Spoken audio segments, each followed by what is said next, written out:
Hello, hello. Hello, everyone. Hello, Shammy. Hello, Toaster. Hello, Minty. Welcome, welcome, welcome. Hello to anyone else lurking by. I'm sure Bree is there somewhere. Yes, hello. Welcome to my somewhat delayed chatting stream for the long trip I just got back from. Bree, your Discord DM of calling me a weeb does not count. It never will count. And you need to accept that. Anyway, hello. I've got...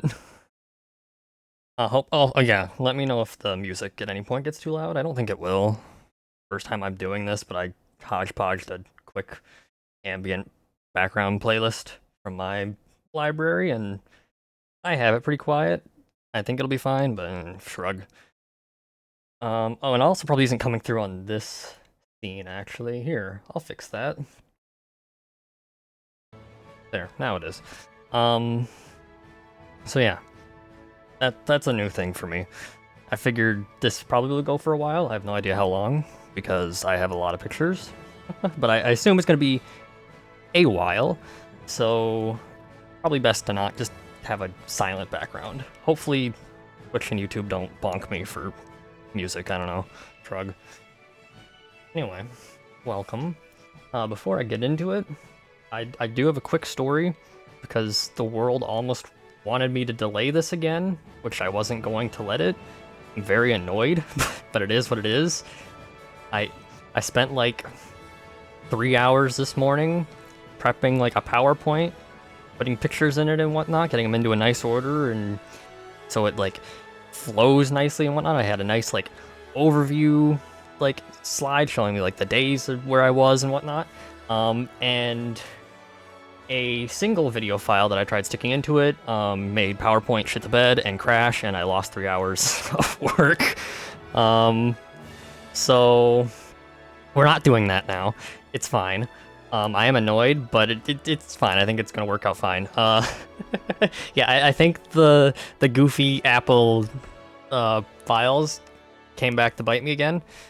It is, partially on my fault for not saving it, but I've never had that issue with PowerPoint, so, shrug. Usually, even if, like, a Microsoft Office program crashes on me, I can reboot it back up straight to whatever I was working on, regardless if it was saved, but this one just lost the whole file, and I couldn't even do, like, I went online and tried to do, like, the how to recover file type stuff, and all the options didn't work. It was nothing there. It was just gone. So, yeah, that was really cool on PowerPoint's part, and I don't know what was up with the file I tried sticking into it that caused that. I checked, like, it works fine on anything else. I can view it, like, nothing seems to be wrong with it, because PowerPoint specifically didn't like loading it. So yeah, anyway, we're using the Windows Photos app now, which actually works out fine. It was pretty easy to set up. It was just a matter of copying my folder that I had all the pictures in, making a copy of that, and then deleting the photos out of it that I didn't want to have on here, and it gives me a quick slideshow in chronological order of the photos being taken. So it works fine for the most part. It's not quite how I wanted to do it, but it's not the end of the world. And I think, oh nope, actually I cannot view the names of the photos while doing this, but that's besides the point. I remember what most of the stuff is. So yeah, I was not delaying this another fucking week so that I could set up the PowerPoint again. It was bad enough that Apple made getting the photos annoying. And then, fun fact, it took me basically intermittently throughout the entire week to actually go through all these photos and title them, like name them, so I knew what was what. Thank you, Rome, for being so incredibly difficult to figure out what the hell I was taking pictures of. Anyway, let me see. Hopefully this scene works. Yeah, here we go. This is all you're getting on stream for this, because I wanted to give as much... I wanted to make the photos as large as I could, seeing as how I was going through this application anyway. So you get mini-me, no chat. This is what it is. That's what it is. That's what you get. Anyway, I'm just... Actually, to start, before I start talking, I should tell you, prior to this picture, because this picture is over 26 hours in, because the first 26 hours roughly of this trip was just travel. It took us like 9 hours to even get out of the United States in the first place, because we had like connecting flights to get to New York and then fly directly to Zurich. So let's put into context where we are right here, right now. We've been on basically flights for nearly 24 hours, and now we are on like traveling from Zurich to where we are staying. And this is this, and the next picture, this one. No airplane pictures. I only took one of those, and it's not even that good, and it's just in like the fucking Detroit airport. I don't care. It's not significant. Both of these pictures are in the city called Spiez. I don't know. I don't speak German, so apologizing now for any butchered pronunciation. It is what it is. This is the town of Spiez on Lake Thun, I believe. So from Zurich Airport, we had to basically travel by train for a couple hours. This was one of the towns we stopped in to switch trains. Fun fact with that first day, it was supposed to be a simple train ride from Zurich to the city called Interlaken, which is like 2-hour train ride, then a quick transfer to a small local train, and then a transfer from that to like a mountainside train to get us up to the town we're staying in. More on that later. That's all it was supposed to be. 2 quick transfers, and that was it. However, 2 things happened on this technically first day of the trip. Technically second day, because the first day was literally just a plane. But the true first day of this trip in Switzerland, two things had occurred that made this a little bit messier. Apparently it was like the equivalent of the women's FIFA Cup finale game had just happened in Bern. No, it's not like the women's FIFA, it wasn't called that, it was like Women's International League or something like that. I don't know exactly. I'm not a soccer person. But that had just occurred in Bern, so the general central area of the country we were in was swamped. But then also some incident had happened with the trains, likely at a caused by those crowds, that caused the trains just before us to be canceled. So basically the trains for this, after basically 24 hours of plane rides,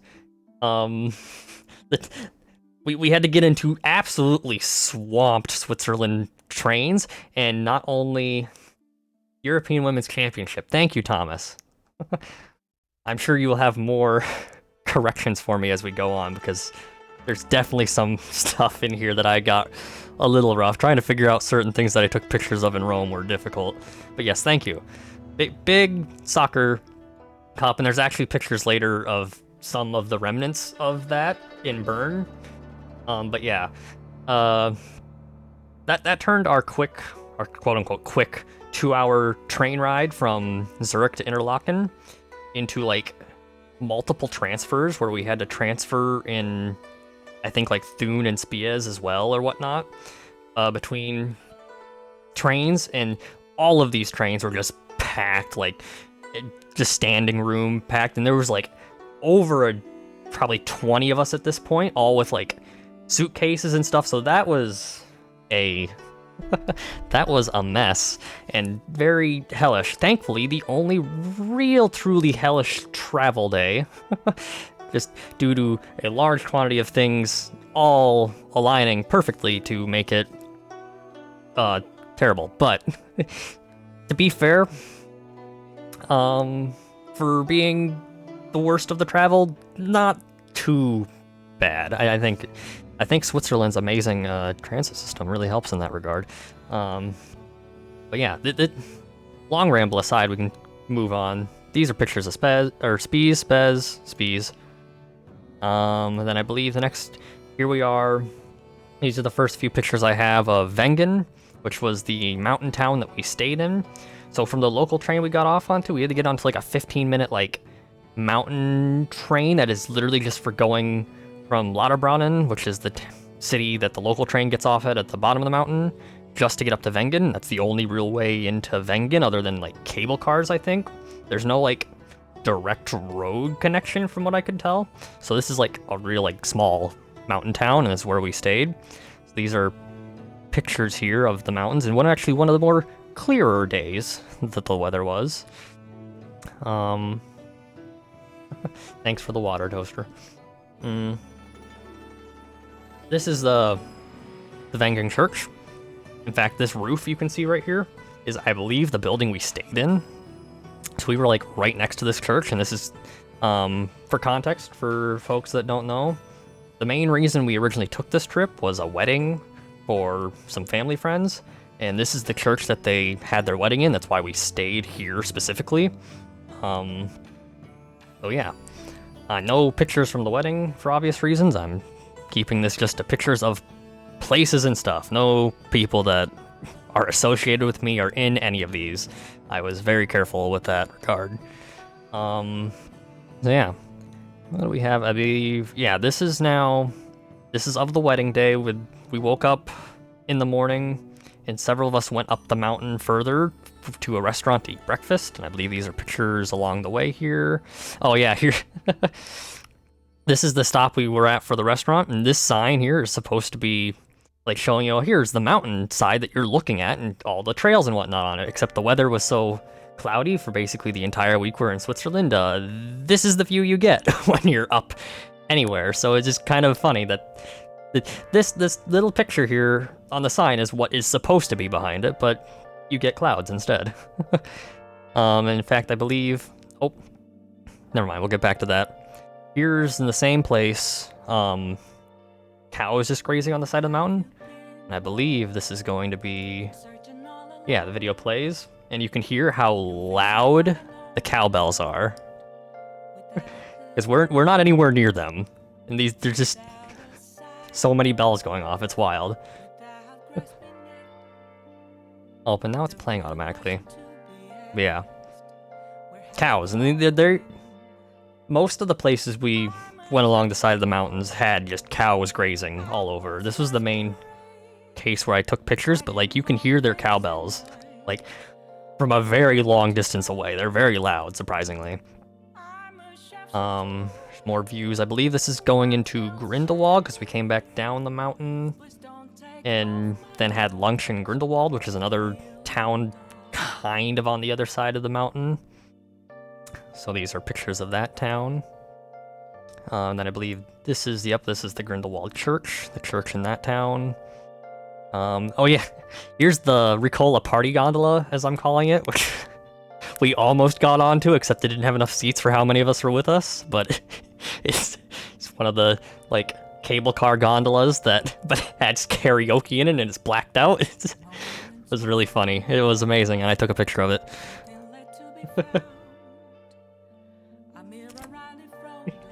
Yeah, the Ricola mountain marmot, exactly. And yes, Bree, Grindelwald, I believe, is literally a name that J.K. Rowling used for Harry Potter. Like, she specifically named something after this town, specifically. Like, it wasn't just some generic name she pulled out of her ass, she specifically named it after this, like, she pulled a name out of Switzerland. So yeah, it is very much a name that sounds like it's pulled out of fantasy. Here's on our way back to the room, because I believe by now we're heading back for the wedding. I believe our path, there's just cows right up next to the path, so this is a much closer shot of them. Here's more shots of the... I'm not sure which town this is, but this is looking down on our way back. It might... This close-up might be Wengen, and down here might be Lauterbrunnen. I'm not sure. It might be neither. This might be Grindelwald. I have no idea. More shots of the mountain. Here... Oh wait, is this what this... Oh yeah, okay, that's what this picture is. This is the view that you're supposed to see directly outside of the front door of the place we're staying at. And this is what it looked like most of the time. This... Our weather while we were there, specifically, so the weather in Italy was not too bad, actually. The weather in Switzerland, however, was this, like 90% of the time, and you would get this for maybe like 10-minute stretches every once in a while. So, yeah, another, side-by-side comparison of what it was like. Did you happen to walk into a Silent Hill game? That's a lot of fog. There was so much fog sometimes that it did, in fact, perhaps feel like Silent Hill. Here's a view of Wengen again, more clear.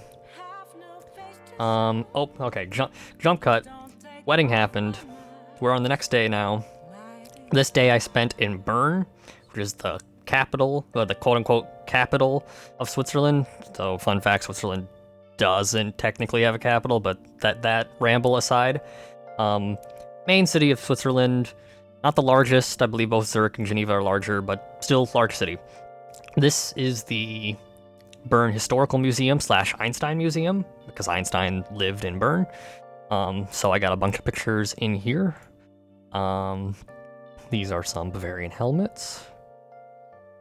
These are Nobel Prize medals for not Einstein. I got a picture of Einstein's medal later, but these are 3 individuals I believe he was associated with or friends with or something along those lines. Here's the Lenin display, because Lenin, I believe, also either lived in Switzerland or in Bern. And they had a big section of just various people that lived in either Switzerland or Bern. I think it was specifically Bern. Lenin was by far the most notable one, other than Einstein, but Einstein had his own floor in this museum, so he wasn't in here. Most of the others were various scientists and Switzerland-specific historical figures and politicians. Lenin had a big display in this room, though, and I took a picture of it because Lenin. So, and I assume this here, and you can't really read the stuff with the quality of my iPhone 12, but I'm assuming these are artifacts related to him that he owned, and probably looks like some sort of identification card in a bottle of alcohol, I don't know, but picture Lenin, because Lenin's funny. This is an Apple II computer that they had for some reason, but old computer. Here's some pictures of Bern from the top of the museum. There was like a tower in the museum, so we took a few pictures up there. This is a bust of Wilhelm II, significant emperor of Germany. This is a model of the World War I trenches, I believe. There's lots of models throughout the various places I went to, and they don't always photograph very well, so my apologies that this is a little rough. I had to cut out quite a bit of pictures from this because there was like over 700, and we would be here forever. So I cut out a lot of like duplicate stuff and rough pictures. So a lot of the models in like glass boxes and whatnot with glare and whatnot I don't have. This is one I did keep because it came out decently enough you can see what it is, but it is World War I trenches. I believe this is, yep, a World War I machine gun. It was neat. This, I believe, is a copy of the Constitution of the Weimar Republic. Basically pre-World War II Germany. I assume it's a copy. I highly doubt this is the original. Doesn't specify on this, but I don't see why the original would be in Bern. And I would imagine there were many copies of it. And here's Einstein's Nobel Prize. And this is Einstein's U.S. citizenship certificate when he naturalized, because he lived here in the U.S. for the latter part of his life. As far as the rest of the Einstein exhibit goes, there was a lot of it, not much to take pictures of, in my opinion. A lot of it was just various workbook handwriting, in German. Certainly nothing that I would have known what it was if I'd tried to figure it out later. I did take a few things of Einstein, a lot of his early life too, when he was a child. So I did a lot of his school. I was surprised at how much of his earlier like documents for like they had like school homework from when he was like a little child, which shocked me that they had stuff that old still, and because I certainly don't have any homework from when I was in elementary school. But yeah, he lived in New Jersey when he was in the U.S. A lot of stuff also about like how difficult it was for him to actually get like a job at the university in Bern for his earlier life, which is interesting considering it's Einstein. Believe, did I take anything else while in that exhibit? Oh yeah. This is a letter he wrote and sent to FDR to warn them about the potential of nuclear weapons being developed in Germany. And I believe the next photo is, yep, Roosevelt's response. Those were neat.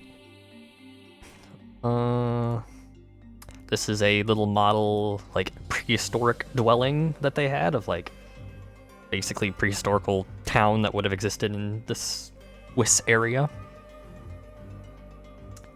Here's, like, the fancy historical street down, like, the main old city of Bern. And I believe this is a... oh, God. You love the old town? Yeah, the old town in Bern was really cool. I got more pictures of that here in a moment when I get like some higher vantage points. This is, oh god, I apologize, Thomas. It is an the astronomical clock. The name of it is like Zeitzlgotl or something along those lines. There's no point in me trying to actually say it. It starts with a Z and it's long. It's German. But big clock, big, really old clock. Thank you, Thomas. Yes, that is the name. Oh, thank you for the follow as well, Bossaru. Yeah, the literal name is just like time clock. I recall noticing that when I was looking at it on Wikipedia. And then that's just in the middle of Old Town. This is the Cathedral of Bern, also in the Old Town. And here's some more shots of the Old Town, I believe. Zeitglocke? That's a question for Thomas, if that's correct or not. I think I gave it a shot there of how you wrote it out. More, this is the Old Town's like kind of situated in between like a river bend. So it's like a big like sideways U-shaped river bend. So there's around the whole outs, like kind of like a miniature peninsula, I guess you could say. So there's lots of shots of the river. This up here, I got a better picture of it later, but this is like basically the Swiss Capitol building. Oh, here's your better shot of it. Yeah, the water in Switzerland specifically was crystal clean, crystal clear. It was quite impressive, because this is like in the middle of a big city right here, and it's perfect clear. You don't get that in North America at all. In fact, not even really in Italy either.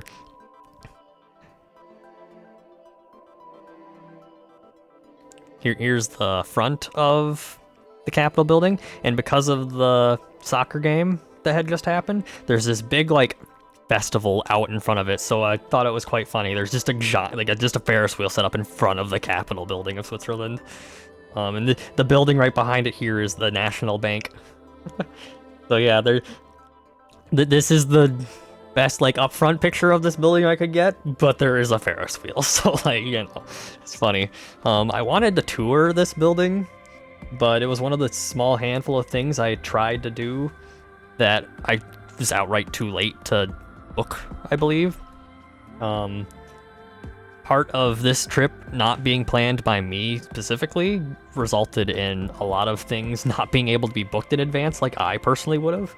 So this is one of the handful of things that I end up not doing because of that. Cool and standing tall Capitol building versus evil and intimidating Ferris wheel.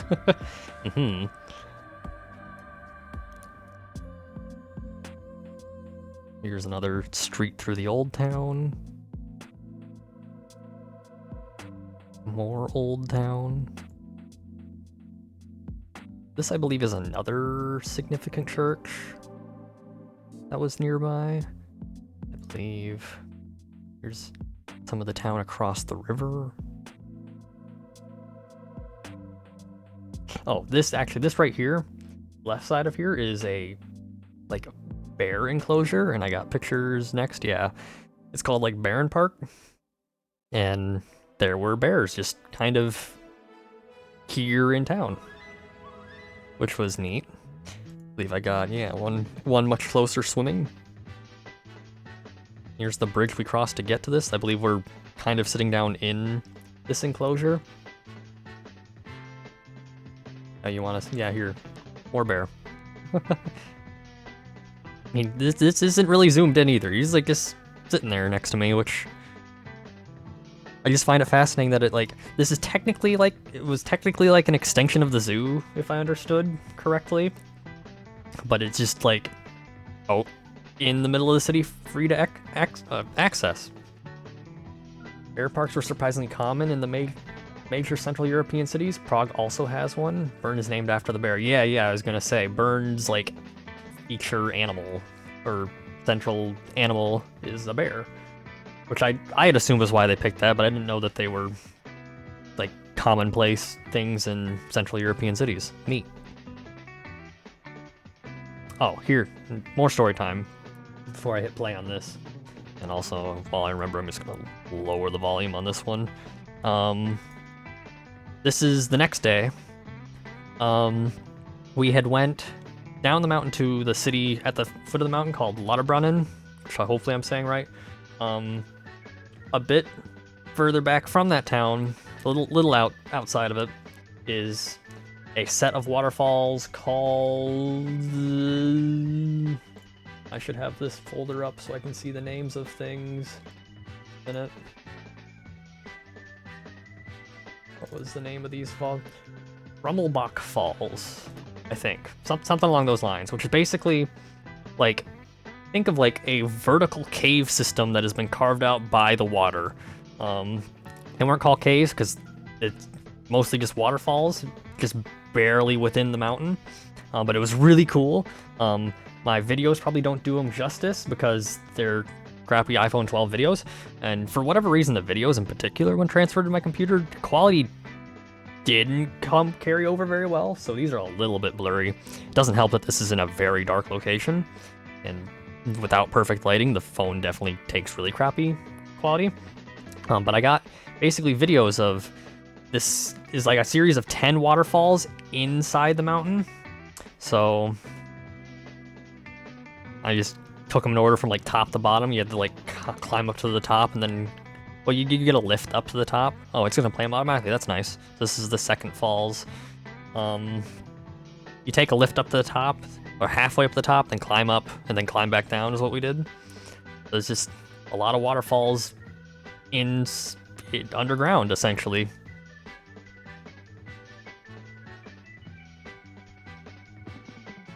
And they were, again, videos don't do this area justice, and one we go to later on that evening, because these were just really cool. It was really cold, but really, really cool to see in person. This one's a bit better.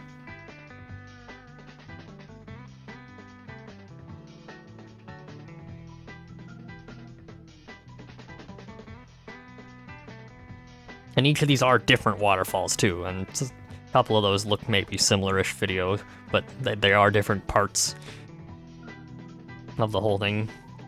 And this is at 10% volume as well. It is very loud here. Very loud, very cold, very wet. This is the last one that's letting out to the river.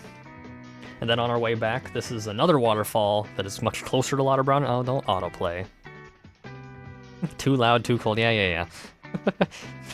We're not referencing that right now. This is a different waterfall, I believe Stoibach, something along those lines. Just outside of Lauterbrunnen. We went up close to. We actually climbed up. You can see where people are kind of doing that, getting right up into here. We did do that climb.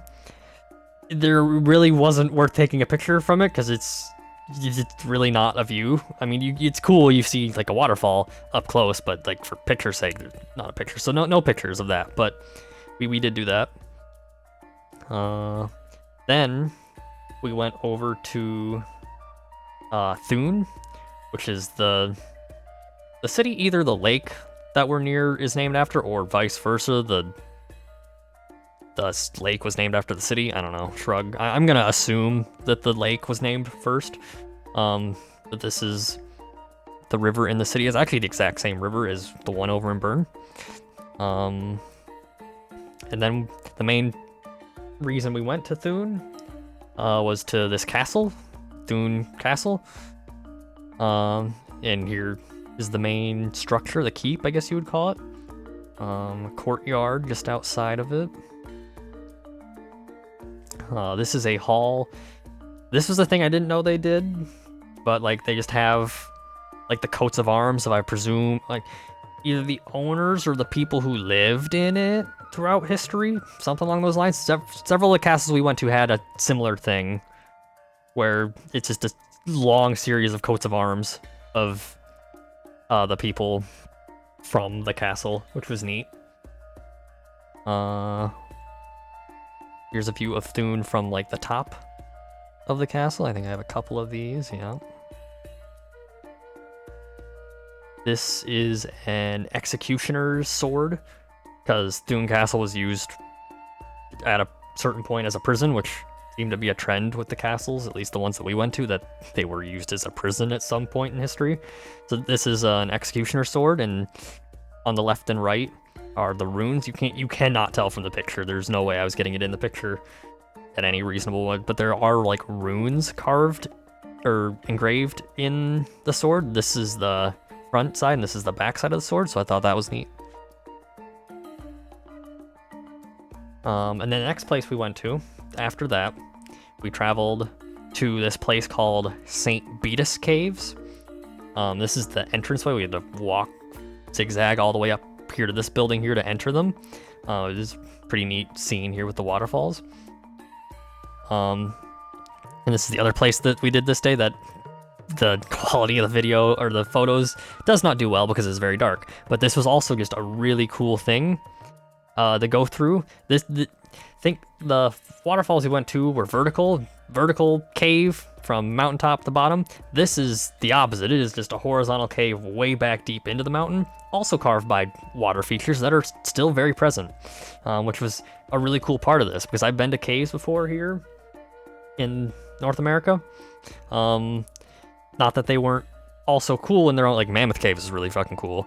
But the things that were really cool about both of these ones this day was that like the water features that made the caves were still very present in them. I think all the other ones I had been, they were long gone by that point. So just you're walking along a cave, but there's also just a river pretty much for most of the way with you, which is just really, it was really cool. This is like the entrance grotto, and these definitely don't picture well, but a lot of the rooms in there, because of the lighting and the water, were almost like perfect, like vertical like mirrors. So there's like really good reflection points where you can get like a clean line of like top and bottom, like almost identical. You couldn't tell that the bottom was a reflection. Again, iPhone 12 not getting that really well, but still really cool shots in some of these rooms. I believe I have, yeah, some video of the water in these. Again, also very loud and cold in here. Not quite as cold as the other one, but still very loud. And it auto plays whenever I have it do the videos. This is another one of those reflection rooms. This is the river moving through the cave, or well, not moving, but well, we're above it. This is this is like a tiny little waterfall thing. It's another big reflecting room, and it's also kind of hard to tell from these photos, but these shots of like these reflecting rooms, or these like cave shots, I assume the next one, oh nope, that's water. They go really far back. Like there is no depth perception on a 2D image, but they are very like far back from where we're standing. They just go on and on. There's another like waterfall embedded into the side of the cave. More water. These waterfalls were a bit smaller than the other ones we had went to, but still really cool. Another like grotto or cave that just goes on. More water. That was another thing. I mean, because we're in the mountains, there's just waterfalls everywhere in general in Switzerland. You like be going on at least in this region of Switzerland, probably generally in the Alps. Oh, here's this is the big pool room, like right at the entrance. That's the last video from those caves. But just generally, if you're on trains or cable cars or whatever in this general region, like there's just cool looking waterfalls everywhere, or like streams or whatnot all along the mountains. It's really neat. Also fitting that we're getting the Fossil Falls music from Odyssey right now. Anyway, I believe this is the next day, and this day we made the, well, I say decision, like it was a bad decision. I thought it was great. It was very ambitious. We got on the train and went clear out to Geneva in the French-speaking part of Switzerland for a day. So that was like a 3-hour train ride, which wasn't too bad, but I think we only skimmed the surface while we were over there. We did do some really cool stuff, but there's definitely a lot more potential over there for going back. Just notes to myself, or to you guys. If you want to visit Switzerland, there's a lot of cool stuff around Lake Geneva, and this is a small teaser of it. But these are just mountains that I took pictures from the train on our way over. This is Lake Geneva. I got lots of pictures of Lake Geneva. This also Lake Geneva, but I believe this is the city of Montreux, the first place we stop because we're going to a big, pretty famous castle in the area. But before that, we wandered the town, and apparently, unplanned by me, but that day I learned, also Till, that Queen recorded in this city. I didn't know that. I'm not the biggest Queen fan, but it was still neat, and there's a statue of Freddie Mercury, and we'll have pictures of it later, but they had like a small little like display of like Queen artifacts, which was neat. But this is a street through Montreux. More of Lake Geneva. Here we are, yeah. It's also just, the Queen thing was just in a casino, so this is a shot of the casino. But, oh, it's sideways. That's annoying, but I don't think I have a way to, no, not the gold saucer brie. I don't think I have a way to rotate that, so you're just have to suffer my phone thinking it was vertical here. These are handwritten lyric pages for one of their songs. This is a music set, or I think this is a replica music set. I don't think it was the actual guitar and drum set. But this, I believe, is an actual like outfit of Freddie Mercury's. And then I believe, yeah, this is another set of like handwritten lyric notes. This one was not taken close enough to really read them because I had to get the epitaph in for some reason. Past me thinks getting the epitaph in a picture is a good idea. When in reality, it probably isn't, but at least it helped me figure out what I was taking pictures of. And here's the castle we were actually here for, Chateau Chillon. And it's just, sorry, American me, this was a highway across from it that I thought looked neat. But it's just like a really big old like French castle in the area that is apparently like got a really high visitor count. No, it wasn't too busy when we were here. We thought it was fine. That's a courtyard. This is a model of the castle. This is, I believe, a underground section of it that they used as a prison, or like there were several underground rooms that were all used as prisons. Shocker. Dungeons, I guess you could say for this in this case, because I don't think the whole place was used as a prison like the other one. But they're, what I found out, I don't have any pictures of this because but there was like a display. Apparently, the thing that makes this place famous was a poet was imprisoned here, and he Lord Byron, and he wrote a famous poem inspired by his time here, I guess. So that this is, I want to say to the right of this picture is the cell they said he was in, or something along those lines. So that's neat. This is a big dining hall. This is I want to say the main bedroom. This is another one of those halls with the coats of arms along it. A little bit more aged. But again, like, I didn't know this was a thing they did, but they just have coats of arms of the people who lived here, I presume, or owned it. This is the chapel. Another shot of the castle from, I think I'm standing on, either I'm in a tower or a section of the wall that can be stood on. Another shot of the city, but from higher up because I'm in the castle. It's another big dining hall. Suits of armor and chainmail. This is a picture from one of the little, like, arrow windows that they would shoot out of. Or at least, or designed to be shot out of. I presume these castles saw a battle. I think this one did, at least. I think I recall that being mentioned. This is the mechanism for controlling the gate. Oh, this is a room that had, like, weapons on display. So these were muskets. Some pole arms. Some swords. And a crossbow. And now we've transferred from Montreux on one side of the lake to the other side of the lake in Geneva. This is a giant chair that is in Geneva, just outside the UN headquarters. Passing by, it's a giant chair. I believe it's a protest art piece for protesting landmines, I think. You can't tell from this angle I took it, but this leg of the chair in the back corner here is, like, broken. Oh, a minute, Thomas, you had the thing to the right of the musket is the stick on which the musket was held, like a standard try. Oh, this thing. Okay, I wondered what that was. That's neat.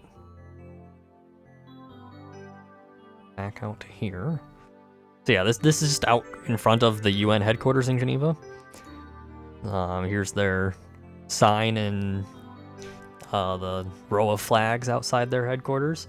This is being taken through a gate. I stuck my hand in. We could not get anywhere closer.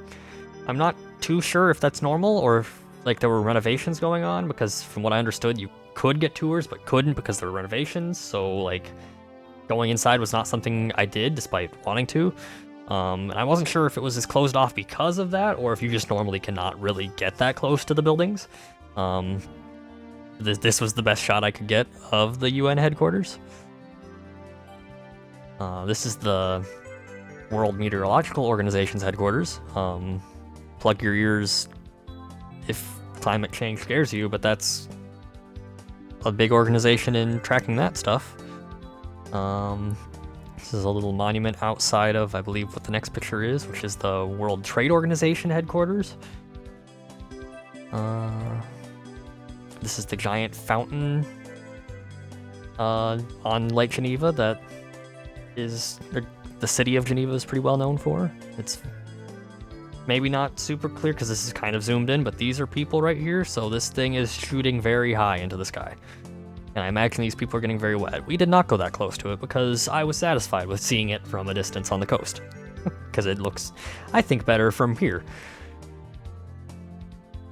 This is a coastal view of Geneva. Fancy fountain. I believe I was actually able to find the name of this fountain. It was like the Fountain of Four Seasons. Which was, I think, this back here. It's like outside of a very fancy hotel. The street in Geneva. Another street. This one for pedestrians. And here is the St. Pierre's Cathedral, I believe.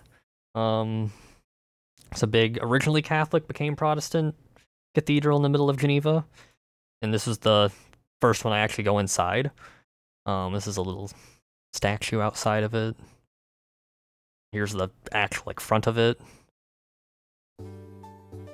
Main corridor, which when labeling all these pictures, I learned a lot about church architectural terms. This part of the church is called the nave. Fun fact. Some stained glass windows up and down basically here at the end, which this part of the church is called the apse.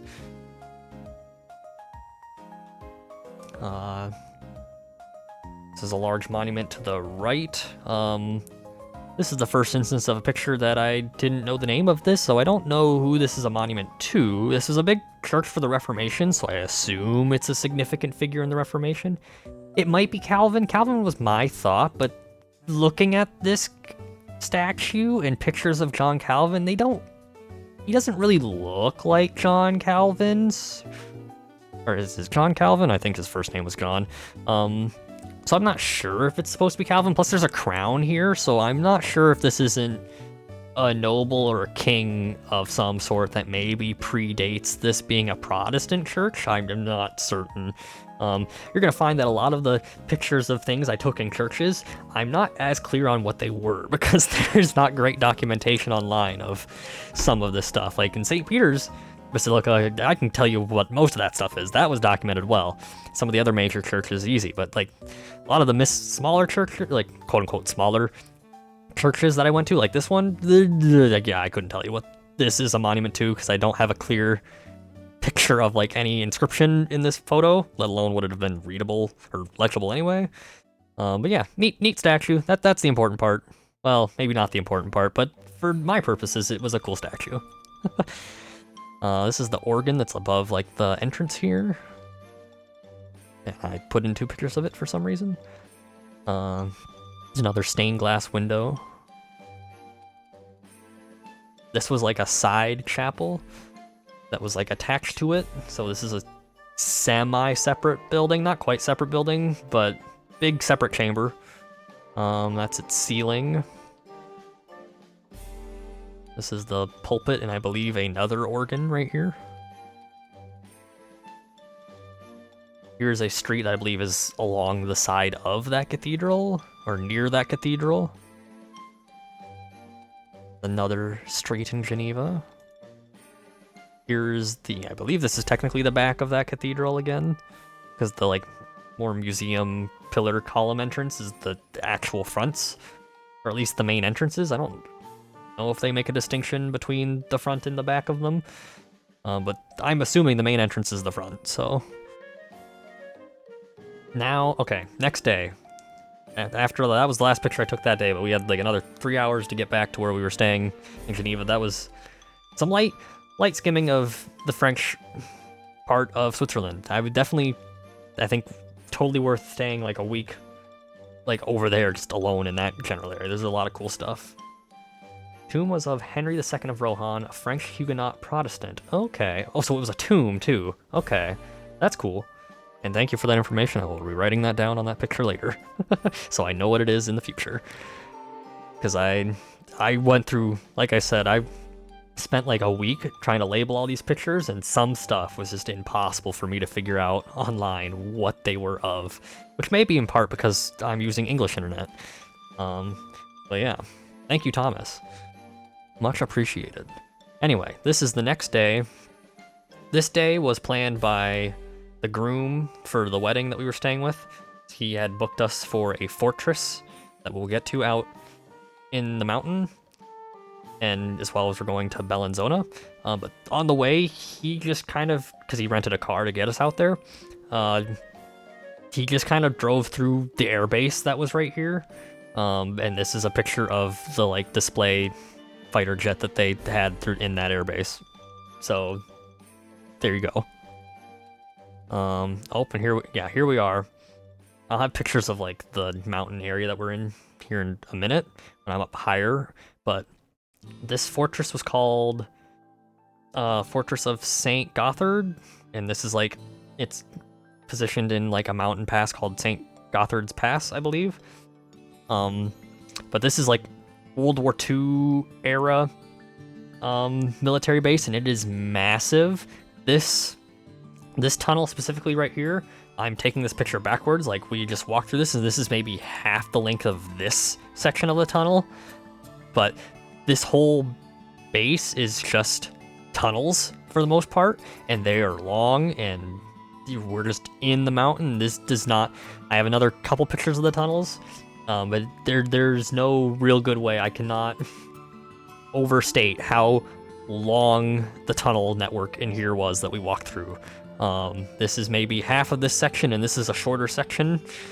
You can just barely see the back of it over here, and there's just lots of long tunnels through here.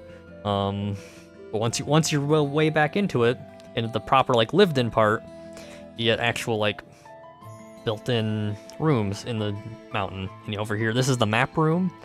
And you can see what part of Switzerland we're in. We're like, I believe we're located right here. This is like the Italian-speaking part of Switzerland. We're either here or like here. We're somewhere in the mountain passes through here. Yeah, this is the map room, and the funny thing, not in this picture, but there's a TV in like the corner over here that we had a tour guide for this. Oh, I should talk about the tour guide, but I will in a minute. They had a TV over here just playing with the equivalent of like going onto YouTube and looking at like Europe, map of Europe every year, and it just plays through your like something that like Emperor Tiger Star would make for those of the geography nerds here. It's literally just that type of a video of Europe playing on the TV over here, which is funny.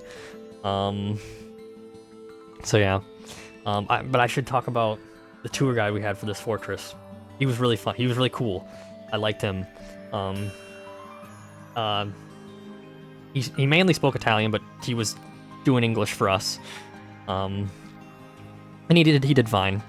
Though there was the occasional words we had to help him with, but like for most of the tour, like he obviously told us like what stuff was and what they were for, but when he first asked us where we were from, and we told him, you know, we're from the US, he was like, oh, okay, so I have to handle this differently because we're Americans. And his explanation was like, for anyone from Switzerland, I have to like maybe explain 10% of this. Someone from France or England has to explain like 50% or something. But for Americans, I have to explain like 90% of this, which was his way of putting it. Because he went into the history of like why Switzerland was building these fortresses. There's a whole program that Switzerland went through during World War II, because Switzerland was located in not a great neighborhood of Europe at the time. So they were building this massive like fortification, like basically turtling for their whole country. Well, not the whole country. I think that was part of like the controversial bit with it. They were turtling like the Alps portion of it, and if something happened, we're gonna just abandon a lot of the more lived-in parts. I don't know. That's more controversial Swiss politics, I guess, for the time period, because this was like 100 years ago. But he explained all this history to it, like slowly, kind of, for the dumb Americans, which to be fair, some of us there were, so it's justified.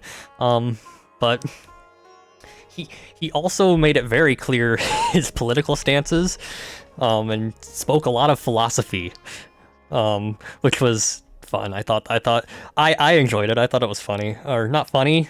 I mean, kind of funny. This is just unexpected for the tour. And you could tell that because, again, he's talking to Americans. There were some things he might have seemed like, oh, I need to explain this in a very specific way as to both not piss them off, but also help educate and hopefully make the potentially very dumb, you know, potentially that subsect of Americans maybe understand and not be as ignorant. But anyway, because he also talked a lot about, you know, World War II and the politics of the time. So you can probably fill in the gaps of why he explained things very specifically for that. But anyway, he was cool. I liked him. Anyone who just outright tells you in their tour guide, like, yeah, I vote for this party, yeah, you're cool in my book, I think. Like, I think it's kind of wild that you are willingly just telling people that show up. But anyway. Anyway, moving on with the fortress itself. Here's some bunkers. And here's the guns they had set up just outside those rooms. Apparently these are not the same type of guns they use now. He explained that they use these are a much bigger, higher caliber rifle than what the current military uses. And he explained in gun terms much more detailed than what I am, but I am, and some of the other Americans with me loved that. I didn't, grasp that fully, but yeah, I'm sure they enjoyed that. This is a room they do like repairs on various equipment in. This is the cannon. Did I get? No, I did not put in another picture of the cannon. This is the main like cannon. Like they stick the ammunition in here and fire. They have to do like alignment for it, like in the other room over. But it's this big cannon. I think I got a picture from it outside as well later. And this right here is actually another cannon. So this is the main like I guess cannon position, but they had two cannons that they'd have to like swap out because they'd like get overheated and they need to like quickly switch them around to be able to continuously use them for a certain length of time. And this was the little lift thing that they would put. This is their other cannon just on display. They have it here to demonstrate it loaded in, I believe. Because yeah, this also was not all the same elevation, by the way. These stairs here, we had to climb up a lot of these as well. That were, I don't think I take pictures of the stairs because they were a little precarious and I was not going to get out my phone. But yeah, this, again, lots of walking in this place, lots of long tunnels. But this goes up quite a ways to where the cannon was. Oh, this is a fun part. To the left here is the outer wall of those barrack areas that we saw earlier. So to make those like insulated like rooms in the mountains, they have to actually keep space separate from the rocks themselves because the rocks bring in moisture and stuff. So to keep them dry, they have to like put these gaps in. So this is kind of the fortress's like back rooms. And there was no like proper entrance to this. They literally just had like a hole broken out of the wall that we crawled into. This was very much not a like claustrophobic friendly place that we went back into here. Also, as you can see, the upper half of this fortress does not have power, and they do not, by his explanations, it's damn expensive to power the whole place. So we had headlamps on for most of this place, and it was in the dark, and we used this, so you can see my headlamp light here. We're just back here and basically not spelunking, but similar vibe-ish with less concern for getting stuck. Yeah, you can see more of the tunnels, but this was more the less done tunnel because these fortresses I believe were also like budget to some degree. So like the tunnel you saw earlier that had like proper made walls was done with the concrete that they had limited supply of. So they only did that for areas where the like mountain rocks were too soft or weak. So this is like, I guess, stronger rock that was perfectly fine for just having exposed in the tunnel. This is a view from even up higher. First glimpse outside, I guess. We will have proper pictures of this mountain pass later, I promise you. But this is like a window / escape from what I believe is this. Yeah, this is the like anti-air gun post that they had even higher up. Here's the picture of I believe this is actually the anti-air gun. I thought I had maybe I have a picture of the cannon from outside, but this is the anti-air gun that we just saw, I believe. Well, maybe this is the cannon. Gun inside a mountain. This is basically also the really only like visible part of this fortress from the outside. This is a very camouflaged, hidden thing. Like you would not know it without already like having modern information, because this place is decommissioned and obviously not top secret anymore. So here's some pictures of the canyon, or like the mountain pass we're in. A lot rockier mountainsides too, which I thought looked really cool. Oh yeah, and there's some windmills, and I think there's a dam down here as well. But there's no like town here. We're kind of in the middle of nowhere. Okay. Then I want to, so the next thing we went to, and none of us were expecting that we would be doing this. He walks us down the side of the mountain, like the tour guide, from this like little balcony thing that we're on, taking pictures of here. He walks us down the side of the mountain to this little, you see my cursor, rock side here. And what you cannot tell from this picture is this is a Cold War era bunker right here. It is camouflaged.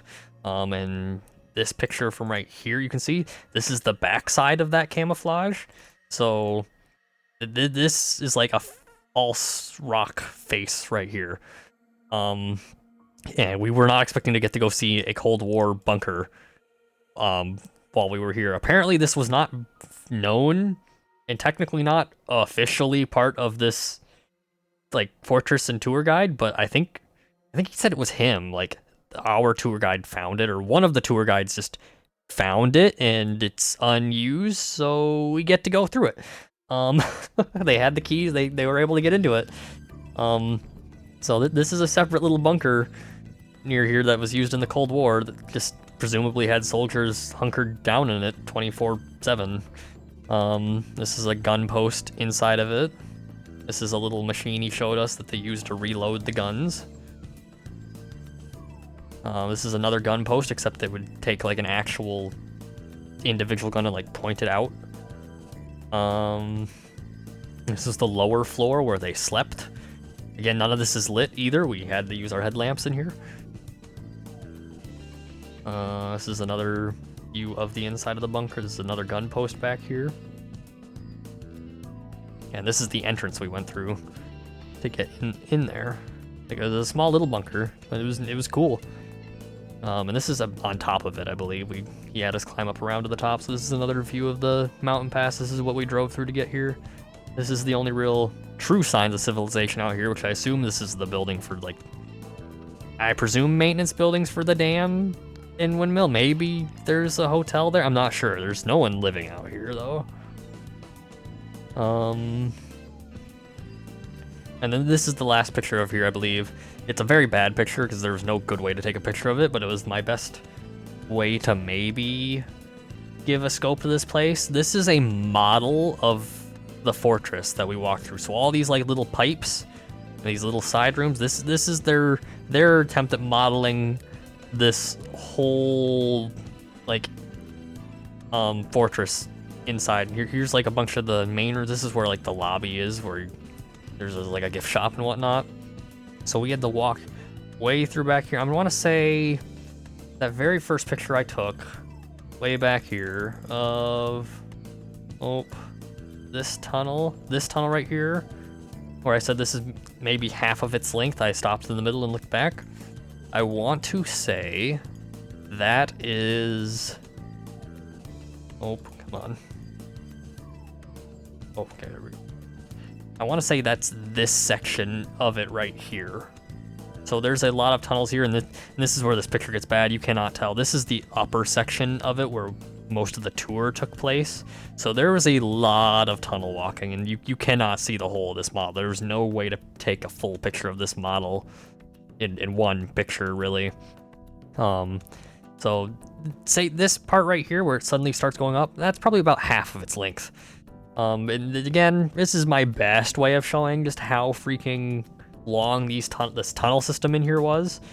But yeah, I almost didn't bother with this picture because how rough it doesn't do it justice.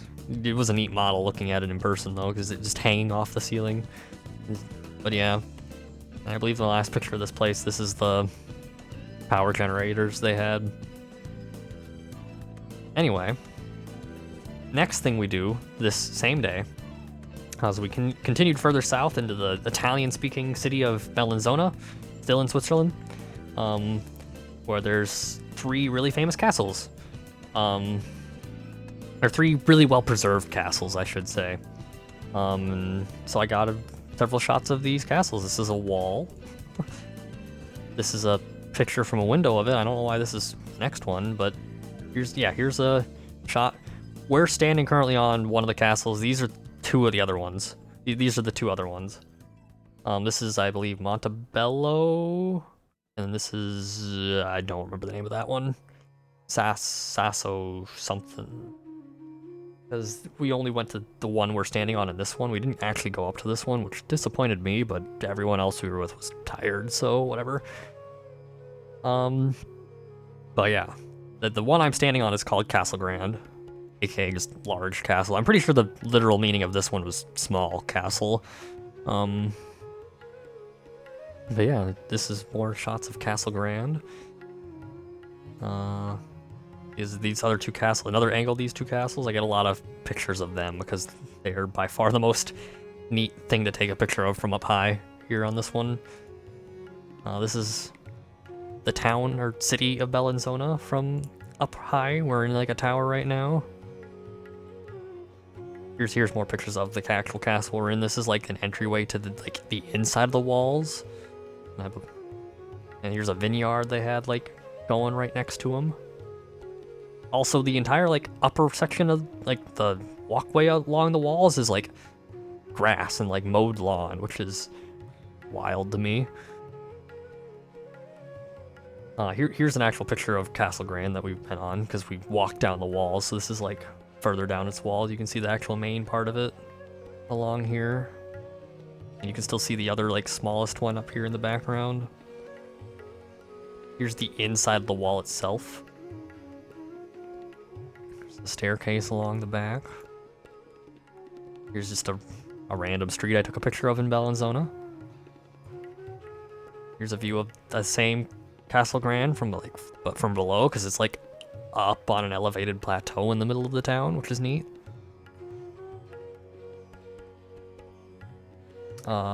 Here's the second castle we went. This is Montebello. This isn't the front gate. There's actually to the right here a wall. I had a picture of the true outer side, but I think the sun really ruined it, so I didn't include it in. But this is like the inner gate house. Like there's like a small courtyard here with like a well. There's like 2 gates you go through to get into this one. Here's a better angle of the gate. Here's its walls, and it's like, I don't know what you call these like grass areas that are along the outside, because it's not like a proper courtyard, but I guess castle grounds, you could say. Here's a view of Castle Grand, the first castle we were at, but from this castle now. As you can see, it's an elevated plateau outside of or in the middle of the city. Like the city is all below it. There's big cliffs along here, and then they have a big vineyard. It's neat. Here's a view of the city from this castle now. And that's the last picture I took there.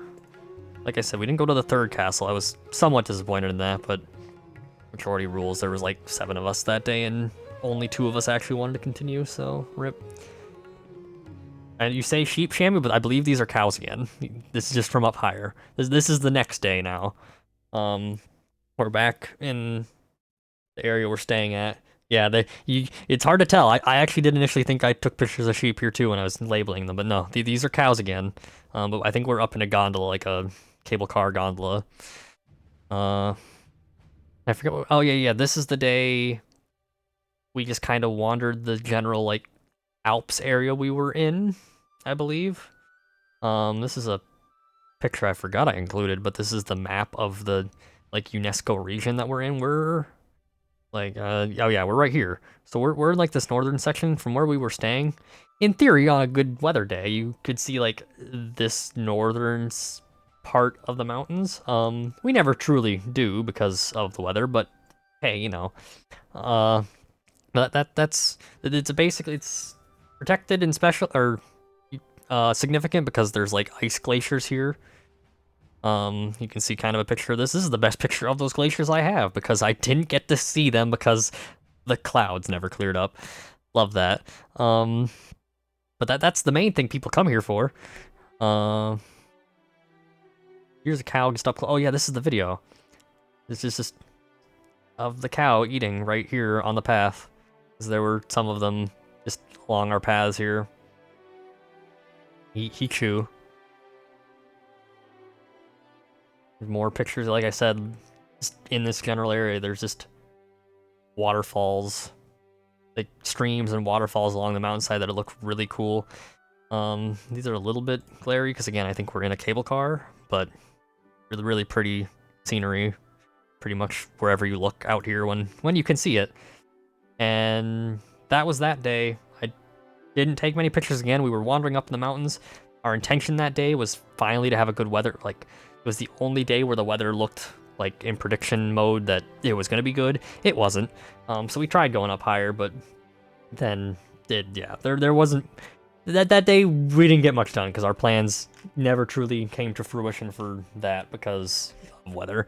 But this now next day, this is the travel day. We're traveling from where we were staying in Switzerland, Wengen, to Genoa, the next place we're staying at. And this was the actual one good day we had with good clear weather. This is the mountains you're supposed to be able to see from where we're staying. And I took the 2 pictures I could get while the weather was actually truly clear while we were waiting for the train to leave.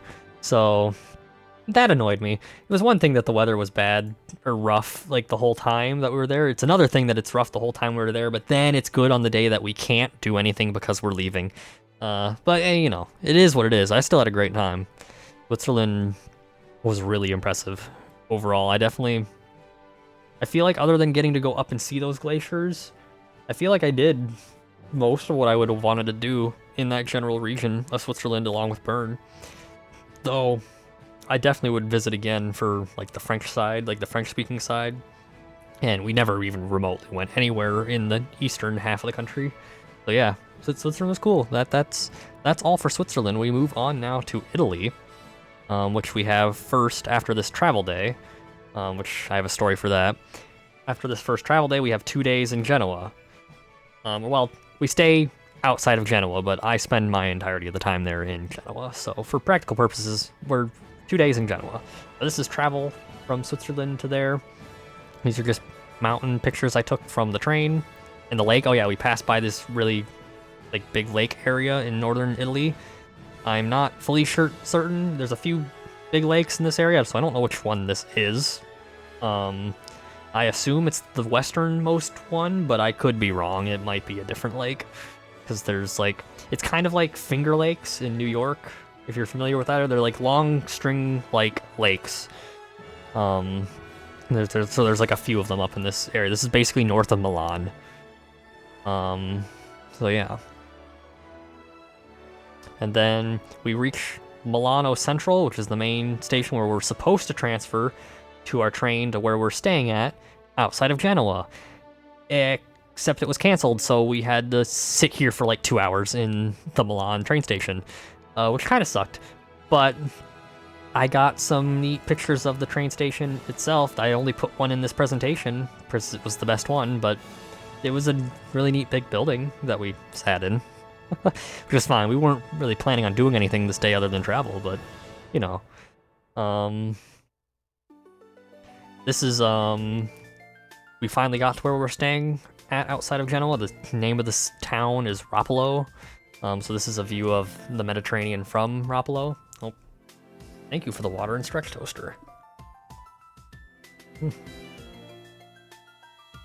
Probably a good idea that I do drink water, because I'm otherwise just yapping, like rapid fire yapping, which is, I'm sure my throat will be worn out tomorrow, that's for sure.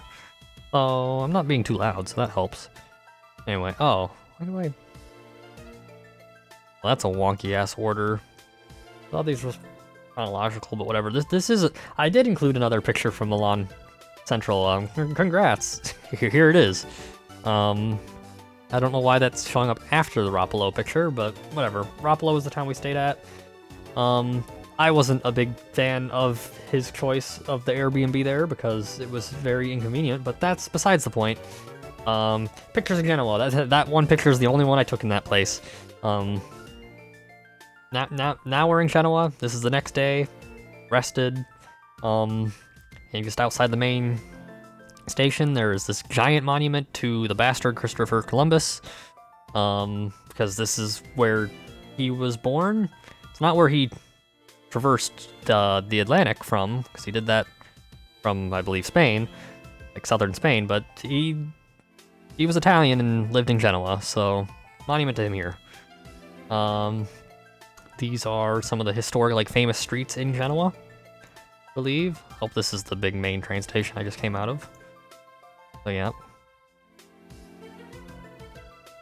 This is another big fancy building that also houses their university, so that's neat. Oh, this is the church. So basically, my strategy for this first day in Genoa was I just showed up in the main central station and knew what, like, main streets I wanted to go down, because they're the ones that are UNESCO designated, because that type of thing draws me. So my strategy was just to get off that train station and wander down them. Yeah, and this is a cathedral that I didn't know about, that I just stumbled upon while there early in the morning, because it was just open and accessible, as churches tend to be here, from what I can tell. I think the only one we paid to get into was St. Peter's Basilica, and that's not because it wasn't free, but because it was like $5 to skip the line, which was worth it. But anyway, this is a random church in, like, the main, well, not the main church. There's actually a more significant church in Genoa that I didn't go to, but this one plenty satisfied me, because I was, at this point, hadn't been at Rome yet, so this was a very impressive church to me at that point. And to be fair, this is still a pretty impressive church. But just everything is, like, painted along the sides, except up here where I think it got damaged at one point. And it's got these, like, I believe they're called chapels, just like 5 on each side of the place, with, like, huge paintings, and along with, like, painted walls and ceilings along them. Some of them have these, I think, some point, oh, this is a Last Supper portrait, not the Last Supper portrait, but a Last Supper painting above the main entrance. Oh, this is the apse, like the big thing. Again, this whole place is just painted everywhere. It was really neat. Yeah, here we go. Some of them, those, like, side chapels had these more, like, 3D, like, sculpture reliefs in them, which were really neat. Yeah, like this one here. And this is also where my knowledge of what specifically I'm taking pictures of falls apart, because, like, there's nothing online to figure out, like, what is the name of this piece. Yeah, like, yeah, good luck. So for a lot, I'm gonna have a little less to say about the various churches I went inside of, except the really famous ones, but enjoy the pictures of the various art that I took while inside of them, at least where I could.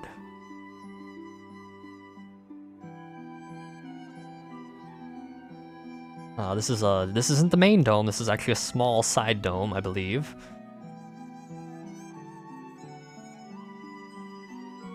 Here's, like, the main corridor again, but from the other side. But I'm pointed up so you can see, like, the whole thing is just painted along in there. Like, genuinely, this random church in Genoa, I feel like, was more impressive than the Sistine Chapel. The Sistine Chapel is just famous because Michelangelo did it. Personal opinion, but, you know, like, the paintings in here, it was really cool. This, so yeah. That's the front altar again, but closer. Right here, this, like, the apse, the half dome section at the end, this picture right here is the wall to the right here of this. So over here, it's just, you can see there's just painting all the way up it. I believe you call these frescoes, I think. Stucco? One of them. Though both those two terms mean something specific in art. But I think fresco means this, like, large wall mural. So, yeah. Here's the main dome.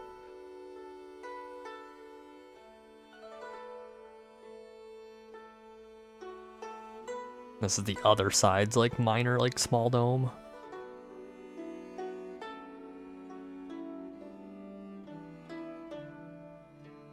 This is not the main corridors, like, not corridor, like the nave is the main one, but like the side, like, you'll have, do I have a, where's my picture back here of this? Yeah, so this central lane is called like the nave, but then like across these corridors is like side ones, they're called aisles. So this here is the one of the like aisles ceilings, so also like painted and with like scenes and stuff is really cool.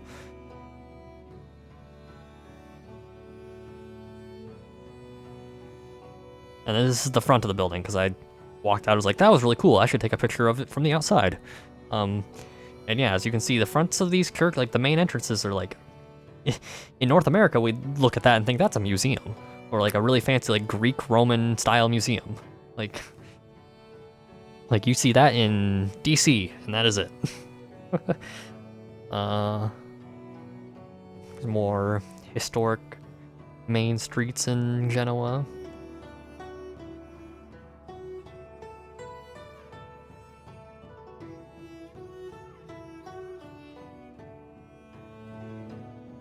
There's a big view of Genoa from the coast, because I think at this point I started just walking down to the main lighthouse, which wasn't open, but it's fine because I got to see it from the outside, and that was kind of what I was concerned about. But it was a very long walk along the coast. And there it is. Apparently really old lighthouse for its size, so that's neat. And now, I think this is still the same day. Yeah, I think this is still the same day. This is inside the royal palace, which is not the Doge's palace, because the Doge is the more well-known ruler of Genoa. This is the royal palace for when I believe Genoa was a different period where it was under the rule of a Italian king. I'm not sorry, the history of this is gonna fail to stick with me right now, because I went through a lot of museums with a lot of plaques and a lot of writing. I read what I could. Well, yeah, probably that would be my guess. There might have been a couple different periods, but I do definitely remember Savoy being mentioned. So I guess this is where this is the king's palace. The one key thing I didn't get to do in Genoa in the 2 days we were there, which to be fair, only 2 days, so it is what it is. I didn't get to go to the Doge's palace. I would have liked to seen how these two compared, because I'm gonna guess the Doge's palace was fancier and bigger, but this royal palace is still really neat. So these are pictures inside of it of various art, these like large wall-sized art pieces.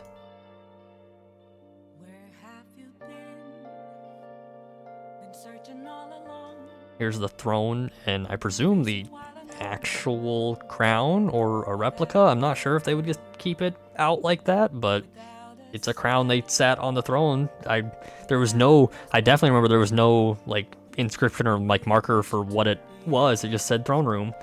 So yeah. This is like the crown molding, like the top. It's all like gilded and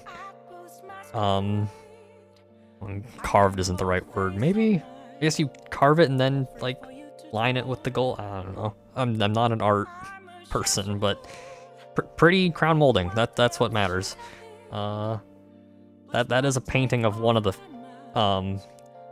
like kings that stayed here. So if you can determine who that is, Thomas, that'll tell you who was staying in here. More painting on it. Thank you. I think I attempted to figure out who this was, and you cannot read this over here. But I could not figure it out. Like, I think I looked at a couple different lines, but nothing on Wikipedia at the very least gave me this specific picture, so I couldn't tell you specifically who it's supposed to be. This was a really fancy gold clock that I was impressed with for some reason. It's just a clock. I don't think there's anything special about it, but it looked neat to me. Reminds me of the Persona that is just a golden clock. Fancy oriental vase. This is the king's bedroom. This is another bust, I believe, of someone. Well, now I'm not sure if this is a bust of one of the kings that lived here or of someone more major, like a German emperor or something. I'm not 100% certain on that.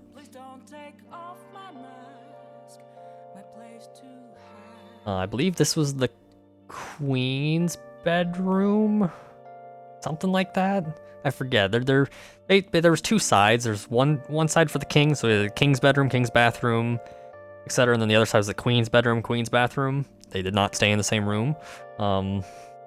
So yeah, I believe that was the queen's side, either the bedroom or the bathroom, one of those two.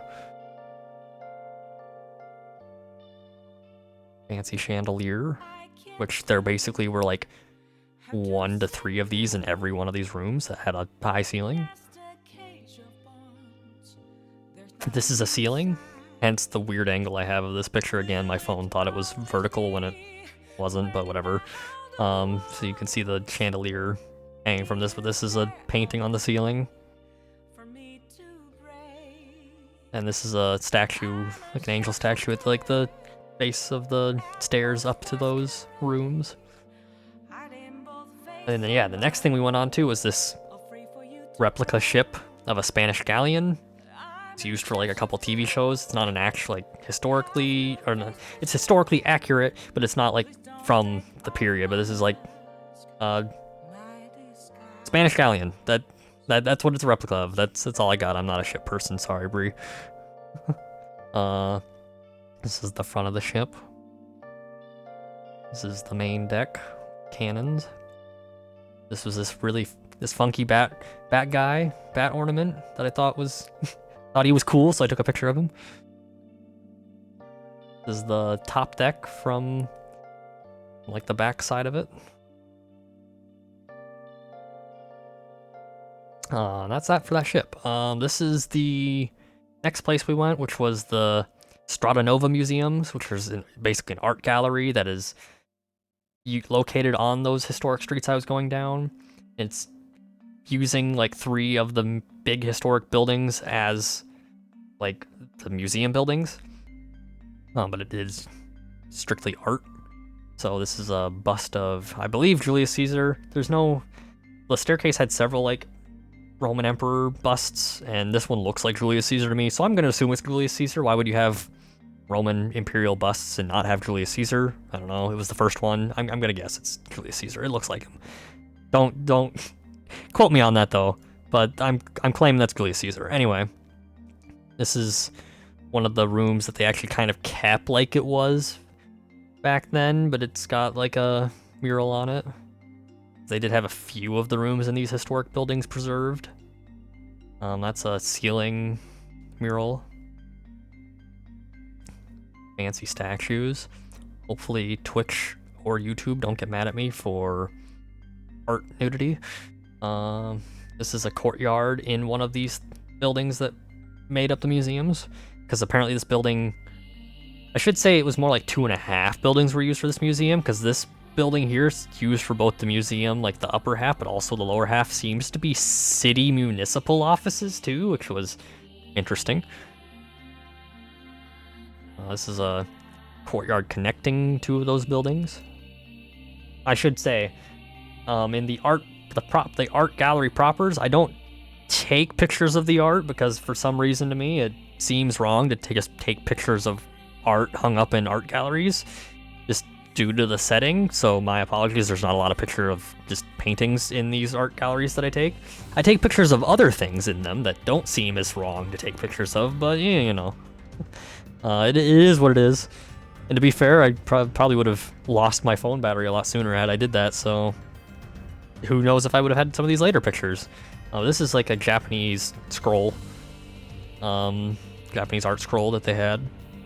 I believe, yeah, I got some traditional clothing. This is a European outfit, and I think they had several like Eastern Europe. I think these are Mongolian, maybe?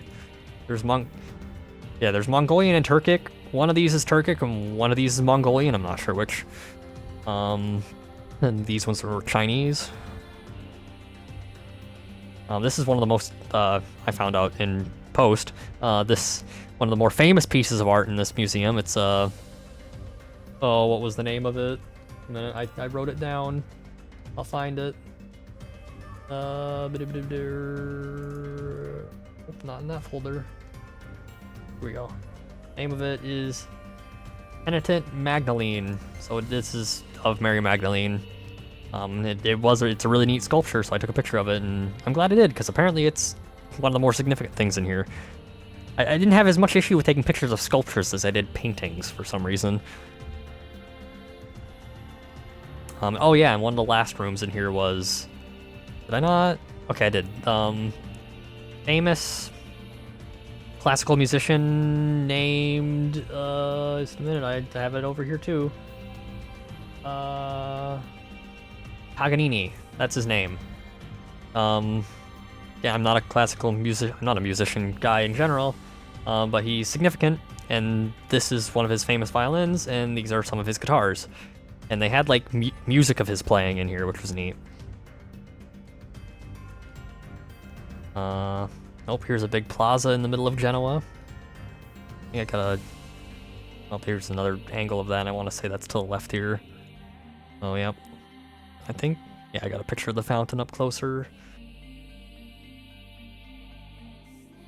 Here's, like, the main new street, quote-unquote. This is where, like, a lot of the shopping was, and there was a lot more people. And we had wandered out here to see what they had. Okay, next day. This day did not go as planned perfectly, and we'll get into that.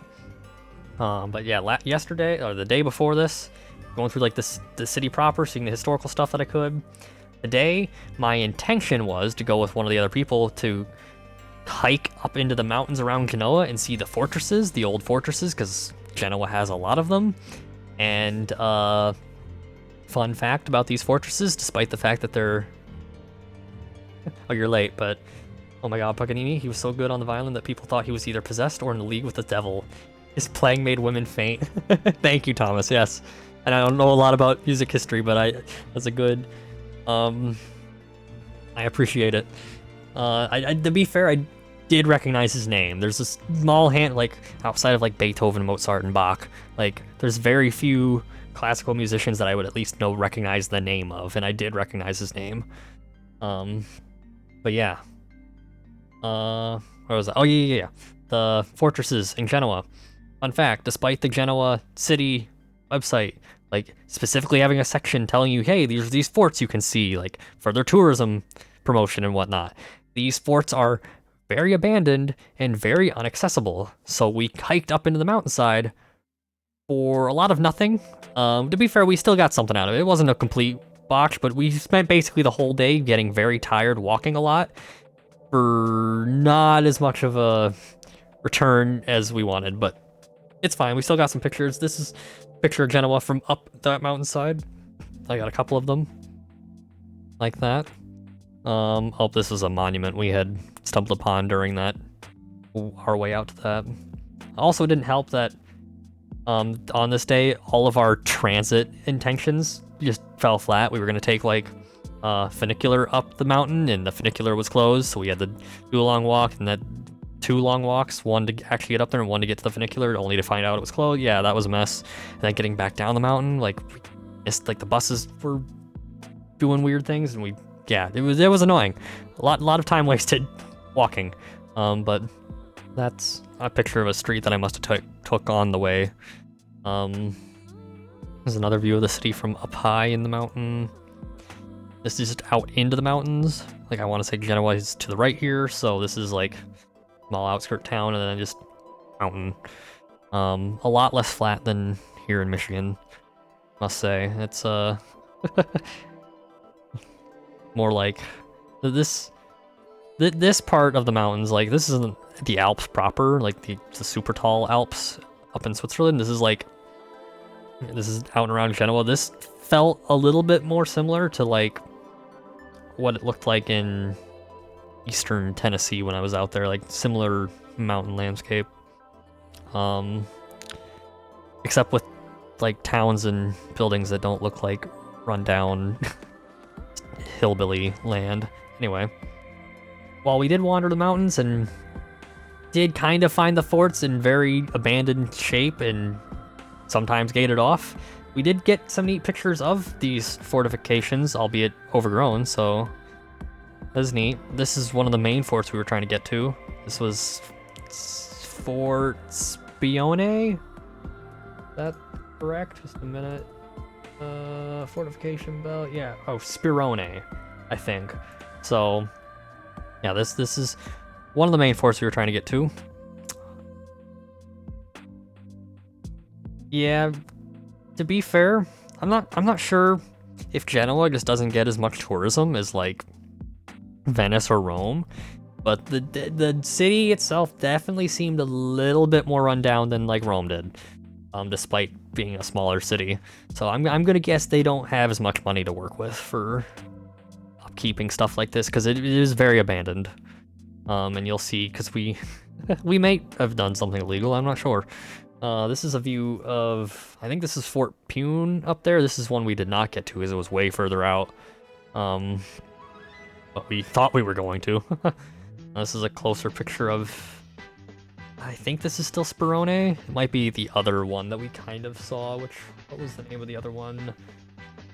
Oh no, this picture is still of Spirone, but do I have the other fortress we kind of see written down? Nope, because I didn't take any pictures of it. Okay, cool.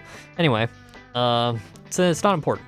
Oh, more pictures of Genoa from up high. Here we are. Okay, yeah. We did eventually get up to this fort specifically. We were. This is taking it, I think, from coming from the other fort we went to, but this fort that we're at in this picture, like that this is part of, is like truly like gated off. We couldn't get really any close to see it and get any decent pictures of it. But we do get up to Spirone, and it's technically gated off, but at the same time, there's definitely a path that people and locals and others just kind of get into it anyway. Were we allowed or supposed to be in here? Maybe not, but at the same time, we were not the only ones in here at the time that we were here. So, like, shrug, I don't know, we climbed the wall, and went through the gate. This is above that gate. This is the entry gate. But yeah, this is inside of it. It's, again, very, very overgrown, very abandoned, but still really neat. This was like the one payoff we had from all the climbing and hiking we did. But it is definitely still walked. Like, people still regularly come in here, whether they're supposed to or not. In fact, this tower right here, you can barely see it in the picture. Some local kids or someone has like a Palestine flag up there. But yeah, here's there's a view of it just aimed inwards. We did not wander the inside of it too much. My entire thought in here is this is where like some sort of organized crime would fucking do a meet. Like, honestly, like some of these rooms, it's still really neat. There's a view of the city from inside of part of it. This is that other smaller fort we saw, or like Fort Thun. We thought we were going out there, but hell no. That we took like 7 hours just getting to this and leaving. So yeah, no, we would have been like another hour just probably walking to that. Here's the fort from like an upper level. Very graffitied too, by the way. Like, there's just graffiti and writing all over this thing. At least everywhere that's reachable. Oh, and that's it for both these forts in that day, as well as for Genoa. We only had 2 days in Genoa. So we moved to Rome now. The next day, I can be on this, it's fine. The next day we spent like basically half the day on trains from like Rapallo, where we were staying, going to Rome. Nothing really of significant happens. It's just a single train, I believe, so it was kind of uneventful. But that afternoon that we got there around like 2 or 3 p.m. We had booked for the Vatican Museums, and we're staying. I'll show in a minute. Or nope, I don't have a good way to pull that up. I might do that at the very end. I might show the exact spot that we stayed at in Rome, because it's really easy to find, because we were in the middle of town right next to stuff. But we basically, in short, we were really close to Vatican.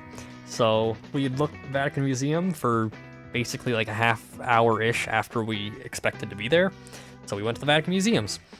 And this is apparently the first picture I took of the Vatican Museums. This is a courtyard, a famous courtyard from like Roman period, and or maybe like slightly after Roman period, I'm not sure.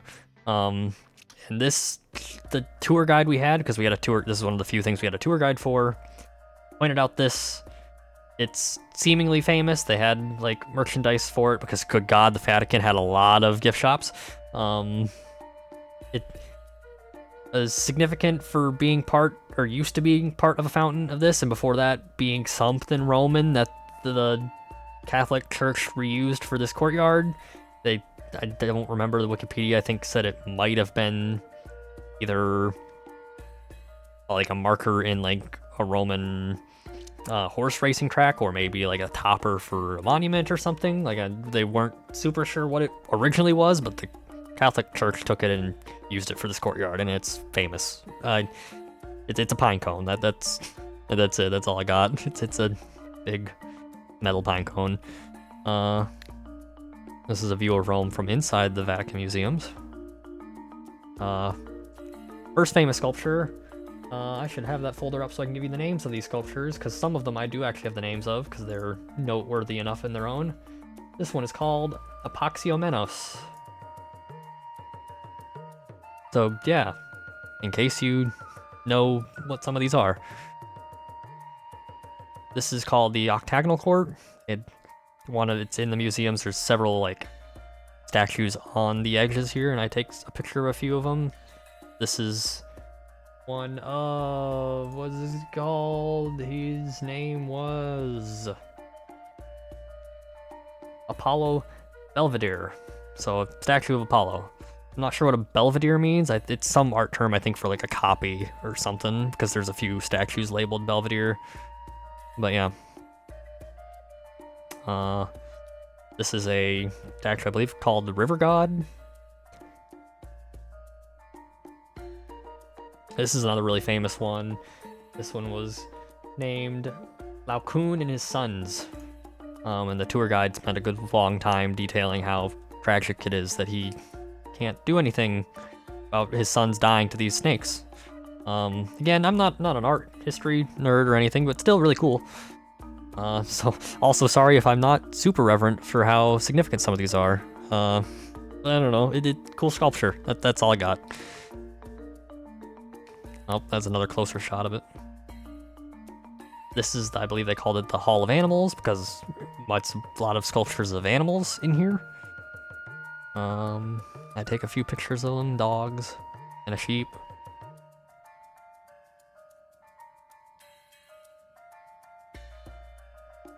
This is I believe, the Hall of Muses is what it was called. So these are statues of, I believe these are Greek statues, or maybe they're Roman statues mimicking Greeks. It's hard to tell sometimes, but these are statues of muses, I believe, what they are. And then this is another one. And then at the end of this hall is a big circular room. This is the ceiling of that room. But had much larger statues in them of, I believe, Greek gods, because the famous one in here is, yeah, this one. This is of Hercules. I remember that. This is the big bronze Hercules statue they had. That's one of the more well-known ones here. They had a lot of this large ones in this room. And to be fair, even like we were in here with this tour guide for about 2 hours, and and this is kind of why we got the tour guide. She quickly took us to like the noteworthy stuff in the museum, and even with this, even spending 2 hours in here, it was still very like, skimming this museum. These museums are massive. First one, oh yeah. That was the other one that they pointed out. This one right here, I believe, is what you're talking about. Was also another noteworthy one, Dionysus. Yeah. I do remember that now. That was the other one that they made a point of in this room. So yeah. Oh, and this is the entrance to that room. It had these Egyptian Sphinx columns too. I don't think they're actually from Egypt. I think they were labeled as Roman, but the Romans and Rome in general has various Egyptian things scattered about it because they liked Egypt. They had control of it for a good long period, so I assume these are Roman mimicry of Egyptian art. This is a big sarcophagus that I believe, if I remember the story, was the sarcophagus of the mother of Emperor Constantine, but then at some point there was a fire in the Catholic Church, used it to put a pope's corpse in to protect it during the fire or something like that, to get it out. So this is technically also the tomb of a pope. And I assume he's still in there, maybe, question mark? I'm not sure. I don't think they would have taken him out. They didn't make that clear. And Wikipedia still lists this as his tomb, so I assume he's still in there. But I will have a lot of pictures of papal tombs just in a few days worth of vacation time. This is a big floor mosaic they had fenced off. I tried my damnedest to figure out if it had a name. It didn't, but we talked about it for a minute, that it was a very significant example of Roman mosaic. And this picture doesn't show you just how big it is, but it's a very large, sizable section of this room is in the middle, so... Oh, this is both of those columns. Or both sides of that entranceway. Here's, I think, several pictures of ceilings in a long corridor. But one thing she pointed out that really impressed my dad is that they painted them in such a way to basically do optical illusions to make them look 3D when they aren't. So some of these features, this part's kind of flat, but I think like maybe this side part here is also flat but painted to look 3D. I'm not sure if that is an example, because again, that's one thing the pictures definitely don't capture, is the intended illusions. But like there's some parts of these, like this probably, that are painted to look 3D but aren't actually 3D, which was neat. But just a small inkling of the many ceiling paintings we will be seeing. This I believe is of Leo the 13th.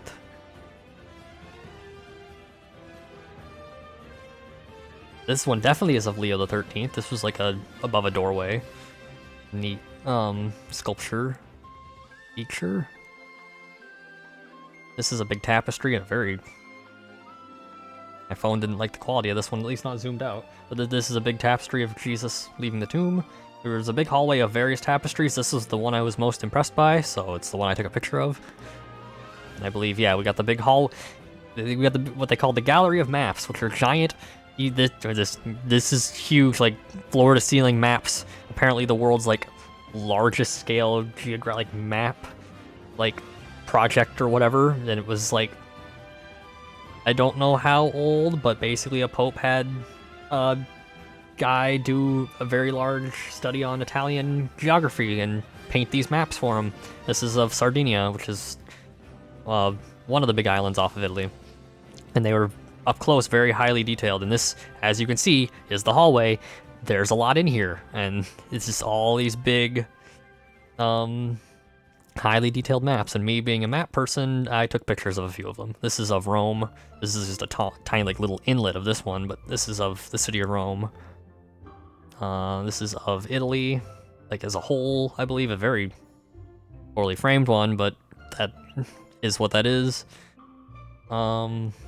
Here, this is, I believe, a giant painting of a Polish king sending a message to the Pope after a victory in Vienna, if I remember correctly. This was one that I actually was able to get the name of properly. It had a very long name. It was like King... Oh, am I going to even attempt at the Polish name of this king? Sobieski? Sobieski at Vienna is the short name. But like the full name is like King Sobieski sending a message to the Pope after a victory in Vienna, I think. Something like that. But it's really big painting there. I'll remember who some of the painters who made these are. This is where we're getting into... This technically isn't the first... Never mind. This is the Room of the Immaculate Conception, I think, is the name of this room. giant mural of one of the popes, the pope that commissioned it, but like the story behind it was basically this is a big justification for him being the pope, is why he made it, or why he commissioned it. But I think I have a better picture of that specific. Oh, that's the ceiling of this room. Yeah, here's a closer up picture of that mural. I couldn't find a name for this. Did I find a name for this mural specifically? Did it have one? Proclamation of the Dogma is the name of this big mural. But I thought it was neat, so I took pictures. And this was also in this room. This was, our tour guide pointed this out, this like big bookcase structure in the middle of this room. This is really up close-ish, kind of.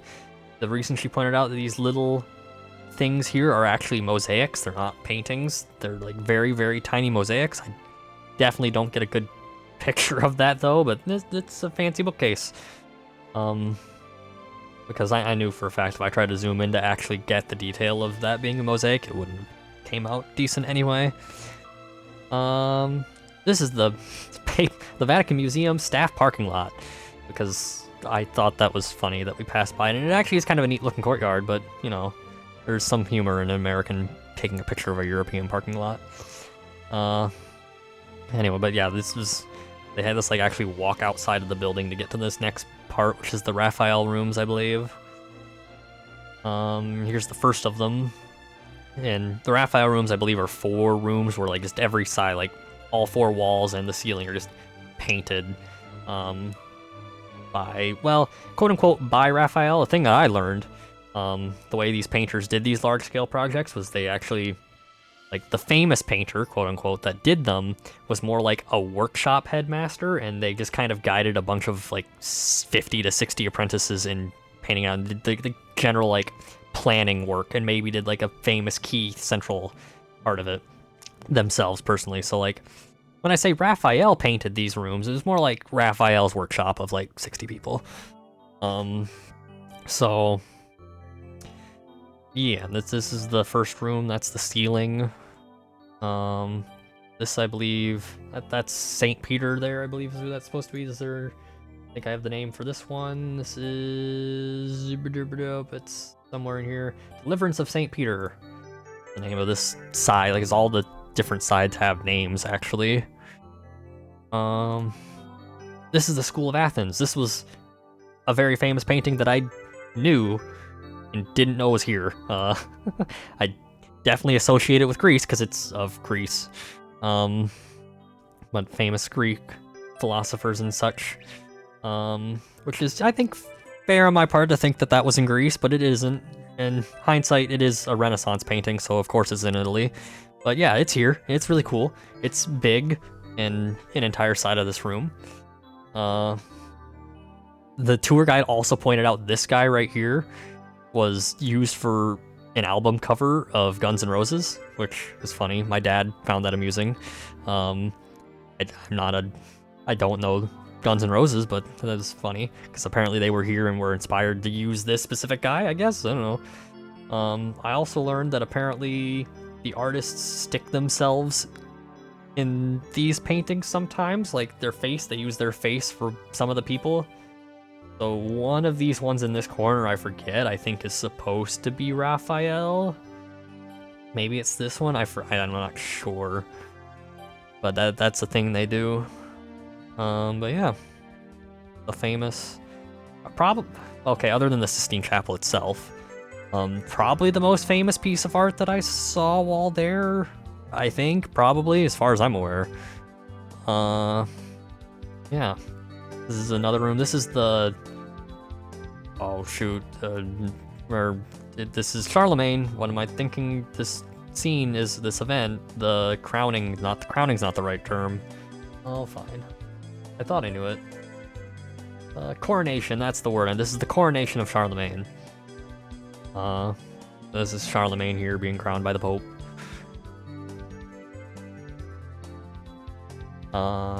Here's another scene. This is, I believe, of a major fire that occurred in Rome. And then we get into the, Or is this before or after?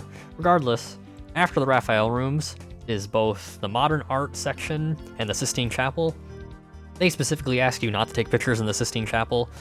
No one follows that, and no one follows any of the rules in the Sistine Chapel because it is a madhouse. And the Sistine Chapel, for all purposes, is just a big rectangular room. It's mostly empty. There's just a crowd of people all looking up. And probably definitely disobeying the noise like the request of being quiet, but also probably not respecting the no pictures policy. I did, to be fair, I probably didn't need to, but also it's the Sistine Chapel. There's a million pictures of it online, so like I wasn't too worried about taking a picture of it. Maybe I should have. I don't know. Whatever. I followed. Regardless, whether it was before or after the Sistine Chapel is then the modern art. So that's what this is. This is. I took a few pictures of the modern art stuff that was noteworthy to me, or I thought looked cool. This is like a brass Pope, brass or bronze. I think it looks brass. I'm not sure. This is, oh yeah, Emo Jesus. This is Emo Jesus. It's not the name of this painting, but I'm calling it Emo Jesus because that is, it's Jesus, but he's got that hair. It's an emo. That's an emo style Jesus. Anyway, this is plate by Picasso, and I believe these two are both paintings by Salvador Dali that they had. And then the tour guide left us before the Sistine Chapel because they weren't going to bother putting more people in there than they needed to. So we were kind of free to do what we wanted afterwards, but at this point it was getting late and they were closing, so they were kind of slowly attempting to get people out, and certain sections were getting closed off. And we've been through the major stuff, and realistically, there's no way to truly, without being there basically at opening, probably to realistically go through this place thoroughly. So I was satisfied with the tour, but I skimmed a few things on my way out, and these was like the relic area, I guess you could say. So this is like gilded Bible, gilded crucifixes and chalices and stuff that they had on display. Another big fancy crucifix. This was a big statuary like hall that they had. And then you can see why I didn't take too many pictures of the statues here, because there's so many. I would be there forever. But this just kind of goes on. There's just lots of statues in this place. I went back out to the octagonal court, I believe, and took a couple more pictures. This is another set of significant ones. I think this is this Hermes? Perseus. Okay, that's the name of this is Perseus Triumphant. In the middle here. This is a view of St. Peter's Basilica, like the dome, but from behind, kind of from an outer courtyard. Perseus holding Medusa's head, yeah. That's what that is Medusa's head. And here, as we went back to the room, well, at least I had circled around to see St. Peter's Square. This is a picture of St. Peter's Square. Because it's 2025, every 25 years, very quick rundown, ramble, not to avoid super long ramble. Catholic Jubilee year, they do it every 25 years. It's a big, like, pilgrimage year. So Rome, like, is very, like, fancied up for pilgrims and stuff, and they're probably a bit more crowded than normal. Probably, it wasn't too bad, honestly. I don't think it was too much of an issue. But there was a lot of people there to do pilgrimage stuff, so that's a little bit closed now. Like there's the whole square is full of seats for, I assume, the more than usual crowds for when they do stuff out here. See a little bit more of that later. But yeah. On our way back, I take a picture of the big building that's next to where we're staying. We were basically quick visual, like verbal map. You have Vatican City to like the west, and then heading east towards where we were staying, there's a big castle, and then to the east of that is this building here, this is the Supreme Court building of Italy. And then literally on the eastern side of that is the place we stayed. So I have a few pictures of this building because I'm passing by it so often because it's like we're literally staying next to the building, like next to this thing, and it's a big, impressive classical building. This is also next to where we're staying. This is a church. This is where I start taking pictures. I believe this is the next day. First proper full day in Rome. Where I got up at like 6 a.m. and just wandered the old city and took pictures of churches from the outside. This is one that I never could actually get inside of because it was always fenced off, as you can see here. But I believe the name of this church is, because I was able to figure out generally the names of the churches, at the very least, even if I couldn't figure out what I took pictures of inside. This one's called the Church of the Sacred Heart of the Suffrage. And it's pretty neat outside at the very least. Even I didn't get to see what was inside, but this is just also like, I think this building you can see right here.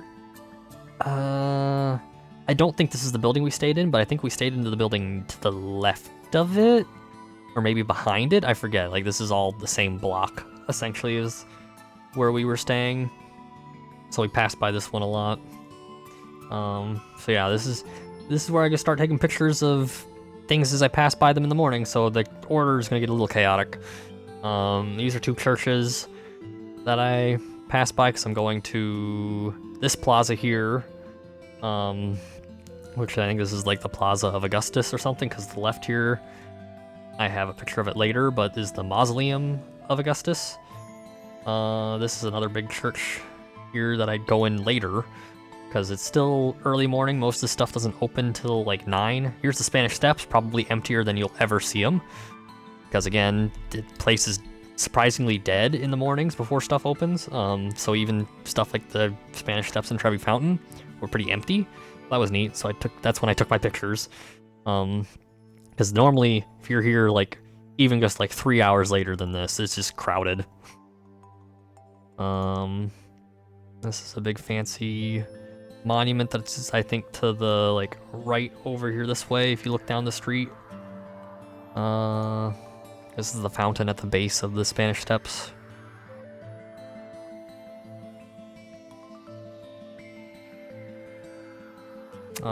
This is at the top of the Spanish Steps. This is the church at the top of them. This is I believe, what's the name of this one? It is the Most Holy Trinity, Church of the Most Holy Trinity on the Mounts. And apparently, because I remember it when I was looking through things, this is a church that like the French government had a significant role in making, and is the National Church of France. So it's significant. National Church of France at the top of the Spanish Steps, because, you know, just coincidence, but it's kind of funny. There's another church, I want to say, is this the one outside of Trevi? Let me see. Church of St. Vincent and Anastasius at Trevi. Yes, so this is the church right outside the Trevi Fountain. So I believe, yep, the next picture is of the Trevi Fountain. And again, this is, I don't actually take a picture of the crowd here, but this is dramatically less empty than, well, when I'm here right now than Trevi is normally. I believe I got a video of the fountain itself, so that's neat. You can even hear, there's not really much crowd noise either, so yeah. There's like obviously people along the front of it here, but like normally the whole plaza is just packed of people there, and they weren't, at least not at 8 in the morning. This here is I believe this is the Monticello Palace. Is that what it is called? Apologize that it takes me a moment to find these names when I'm double checking myself. Oh, come on.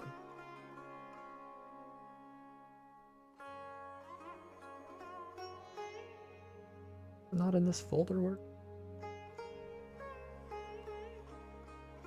Whatever. I'm pretty sure this is like Monticello Palace. I think that's the name of it. And this is basically the...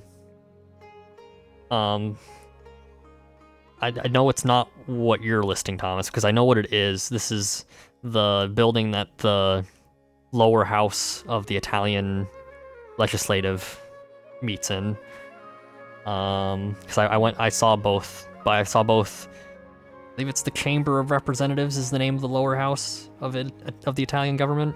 This is the building it meets in, whatever name of it is. And I also see the Senate building later as well. But this plaza had a lot of security guards in it.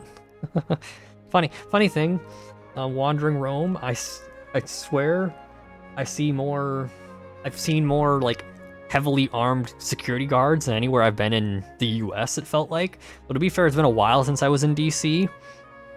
But I feel like I don't even remember seeing that much security in DC and compared to like Rome when approaching these government buildings. It's funny. But yeah, there's some very, very heavily armed security guys outside this one. You know what? I can for sure determine the name of this if I just pull up Google Maps, because I know where it is. I got very familiar with the map of Rome.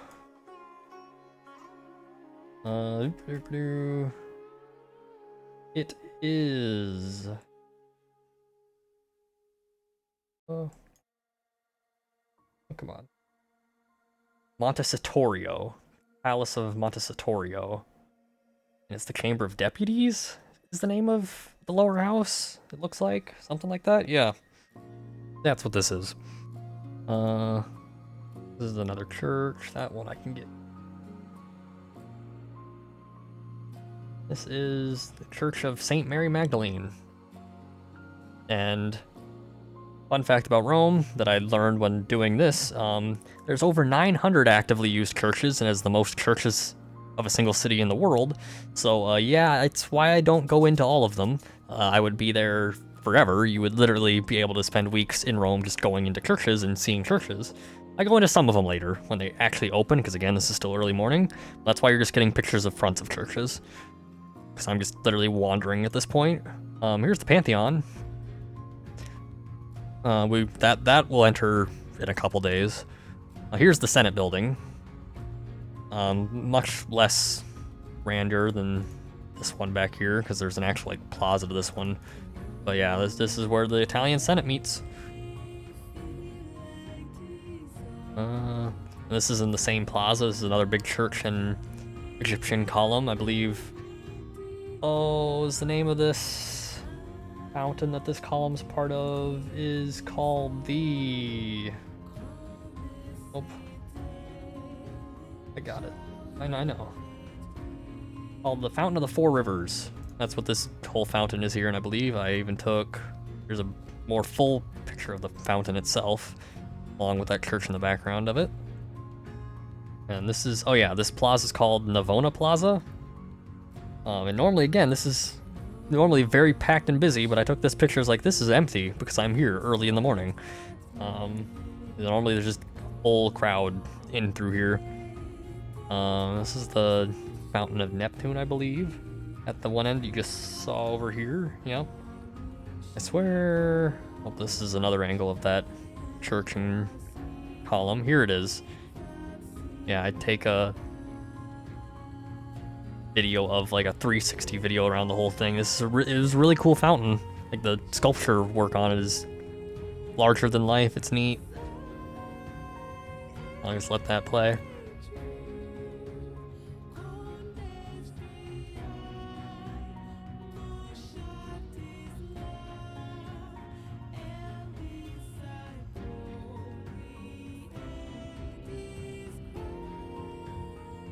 And I only could get away with doing this because, again, I was out super early in the morning. I was surprised at how dramatic the crowd size changes just within a couple hours.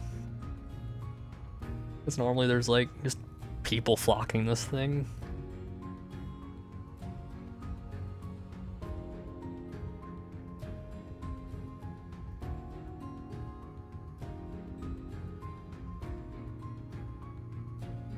Yeah. Here's another church. I stopped just going and trying to find their names because there's a lot of them. There's no need. This is a different church. Not the same church. Tell. But again, still significant church. Oh, here's the here's the graffiti of the Pope I found. American Pope. There's several instances of him we'll see, but oh, that one was pretty cool. Oh, here's a view of the Vatican from the bridge that we crossed, basically right where we're staying at. Another view of the Supreme Court building they have. I believe this is the proper name of this building is the Palace Augustus, but it's where their Supreme Court is located. Oh, now things are open. This is the first thing I went to that day when things finally opened. This is the Museum of the Passus. I think it's Pacus because it's a C. But basically a museum built around this Roman monument that I'll show in a moment. These are some busts they had lined up next to it. Here's the big monument. This is basically a Roman monument to peace, or Pax Romana, Pax Romana. But big Roman monument to basically monumentalize Rome being big and strong and peaceful. So yeah, there's a view inside of it and the back of it. Large. Picture's more cut off than I thought, but this statue of Emperor Claudius, I believe, that was with it. And here we are. Also, churches are finally opening up. However, it is Sunday, so I do walk in on some masses. So I don't do tours. I don't obnoxiously tourist and walk around and take pictures, but I do still try to take a picture of the church from the back. So this is one of the churches near there, that one of the first ones I went into once they started opening up and mass is happening. So that's why this is all, that's all the picture is of here. Here it is finally. This is the Mausoleum of Augustus. I'm passing by it again at a higher angle. That's why I used this picture. But it's like being renovated, so you can't go in it currently. But that's what's over here. Here's another church during mass again. But I do get, yeah, this is a ceiling picture of it. Then there's these pieces in the back where you enter from. Here's, I believe, a different church. Again, mass is happening. So all it is this picture here, I believe.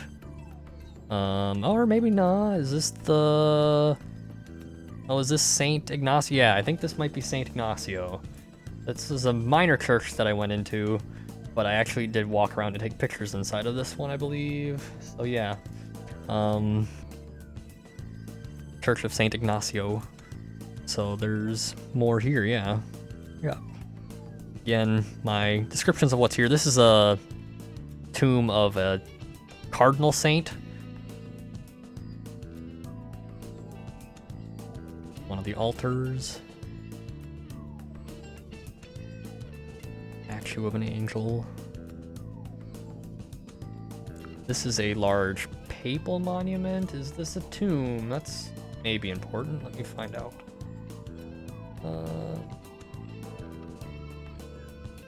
No, this seems to just be a monument to this pope, which this is Pope Leo, or Gregory the 15th. At least from what I can tell, or at least from what I found when writing down what these were, it didn't seem to be a tomb.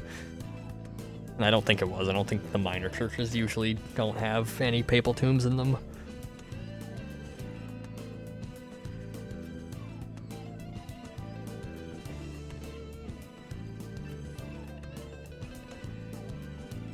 This is the ceiling. This is a different place now. This is, I believe, the Temple of Hadrian. So all that's left of it is this facade. And it's being used kind of like a part of this building, which I found out later is apparently the stock exchange of Rome. So, that's interesting. Here's the castle that I mentioned earlier, is between where we're staying in the Vatican. This is one of the several pictures I take of it.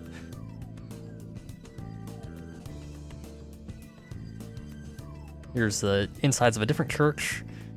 I don't think there's less pictures inside this one, so I'm not gonna try and figure out which church it is, but there's a cardinal throne. They have I think it's called the Cathedra. It's the name of what these are. but most of the churches have them on display. It's the throne that belongs to not the cardinal, the bishop, which, I mean, to be fair, a cardinal is a bishop, but specifically it's supposed to be the bishop's throne for that cathedral. The altar at the front, the dome. And now we're on to, I believe this is the next day. That day I literally just spent wandering the old city and going and stuff. This day I'm going out to the archaeological district, but on the way I stopped at this little plaza. I believe it's called the Tower of Argentina. Basically like Tower of Silver or something along those lines. It's a small plaza that I stopped at, mostly because from what I understood, like these are some ancient Roman temples that are here, but I think, if I understood it right, I could be wrong on this, but I think this building back here somewhere is where Julius Caesar was stabbed, I think. Again, at the very least, it's in this general area somewhere. The markings around here weren't the most clear, but from what I understood online, that's what this plaza is supposed to contain, is the building that Julius Caesar was stabbed in. So, and I think it was this, but it might not be. This might just be a random part of the ruins. Yeah. I said I'm going to the archaeology district, but it looks like I stopped in another church. This is not the Colosseum. This is the Theater Marcellius.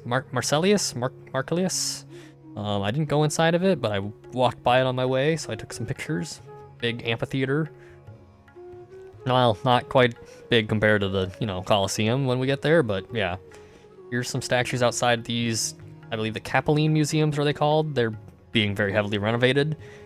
And I didn't know about those before I got here, so I didn't go in them, but we were only in Rome for 4 days, so there was only so much I could do. But that's definitely on my list now that I know about them if I go again. This is, I believe, a church just outside the Roman Forum. Because, yeah, you can start seeing the Roman Forum on about here, which the Roman Forum is basically a large area, like Roman archaeological area that they have, like, of the Roman forums, where a forum was like a large public plaza, I think. And the general area gets referred to as just the Roman forums. But it's a large whole, like, district of the city. And it kind of surrounds that church here, but you can see these are some more shots I take from, like, above them. I'm not down in them yet. I'll be in them later in the day. This is a large triumphal arch they have in them. It's another church. Or the forum. I think this is Trajan's forum, or maybe it's Augustus's forum. I believe one of those two is the one that's over here on this side of the church.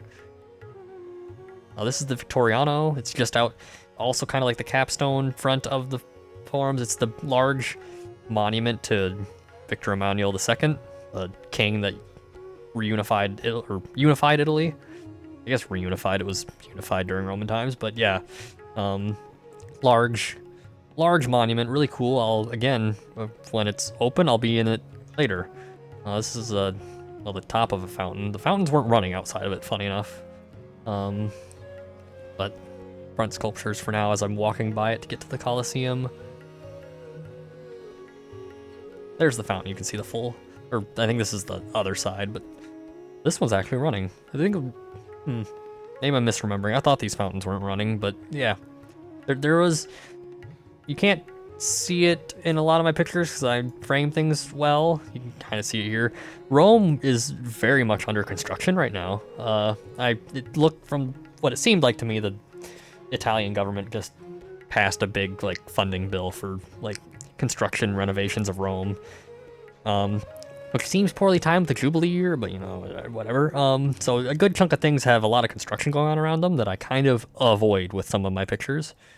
So there was a lot in this particular plaza out in front of this thing, which is why I assume certain things are just not running like I thought those fountains weren't, but the fountains out in front of the, like, Palace of Justice weren't, for instance. More shots of the Roman Forum. This is a statue of Julius Caesar. More Roman forms. This up here in the back of the Roman forms is Palatine Hill, which is a large section of them that is like nobles' housings and whatnot. Go through later. This is the one big part of Rome I feel like I definitely didn't go through thoroughly enough. I mean, I go into it later, but like, basically, in short, after the Colosseum, I go in there. But this here's the Colosseum, by the way. It's neat. And I'm gonna have this is the Arch of Constantine just outside of it. Yeah. Before I go through all the pictures of Colosseum, did you see Roman cats? Yes, actually. Back in that Tower of Argentina, like plaza where I think maybe Julius Caesar was stabbed, there was a lot of cats. I maybe could have taken a picture of them, but they weren't completely stationary. But yeah, there were a lot of cats in that specific spot there. I didn't see them much elsewhere, though. But yeah, this is, I take a lot of pictures from inside the Colosseum. And this is like basically just as it's opening, and it's already just crowded in here. And pretty much all these pictures require me taking a couple minutes to wait to get out to the edge.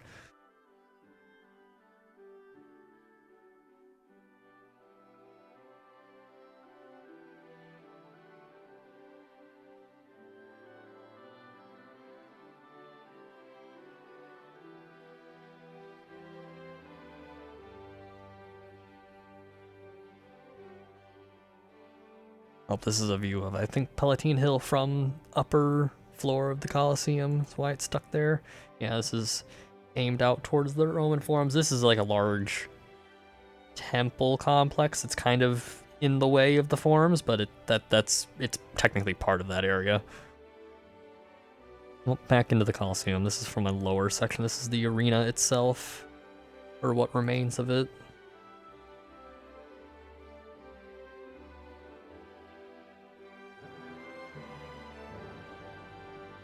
Oh, and now I've left the Colosseum because I wander a little bit first. This is the headquarters of the Food and Agricultural Organization, I think. Random UN organization that I stumbled upon the headquarters of while wandering this part of Rome. Here's the Circus Maximus. Very large remnants of a horse racing arena. This is a random stele I encountered while walking. Don't know what it's for, and good luck translating it. Yeah, I don't know if there's anything of significance of it, but there's nothing marking it. It's just on the sidewalk. Here I am finally getting back to Victoriano. Apparently I do that before the forum, because I don't know. Again, I ordered in Rome, a little chaotic because I wander a bit. But we're going through the Victoriano again, or now actually properly going in it now that it's open. The large relief. This here is the Italians' Tomb of the Unknown Soldier. For those familiar with the US one, this is theirs, and it's in this monument essentially. The view of the equestrian statue at the top. And then I get some pictures of Rome from up top. There's the Colosseum. Oh yeah, and here's a good example. When I said earlier, there's over 900 churches in Rome. You turn a corner and there's another big fancy church, and you can just see here all the domes of the various churches that you can spot just from this angle. There's like 5 of them here, at the very least. Nope, there's 6. That might be part of this one, I'm not sure. But yeah, there's churches everywhere in Rome. It's wild. Oh, here's Arch of Constantine again, but up close. Yeah, or no, this is the other arch that's at the entrance, or the back entrance to the forum, I guess. I went through the back because I walked around it. So this is the arch from way earlier, not Constantine's. This is up close because now I'm actually, like, entering the park. I'm gonna drink this. My throat is starting to feel the yapping. So yeah. I'm not gonna lie. I said that this was one key thing I really wish, if I went again, I would do better. Because, I mean, I pretty thoroughly walked through the place, but by this point in the day, it's kind of mid-afternoon. My phone battery's getting low, and this is probably the worst day weather-wise in Rome. It was hot out. I was very hot. So like, and my intention wasn't to necessarily do this, but when I went to the Colosseum, this was part of the ticket, so I kind of had to do it today.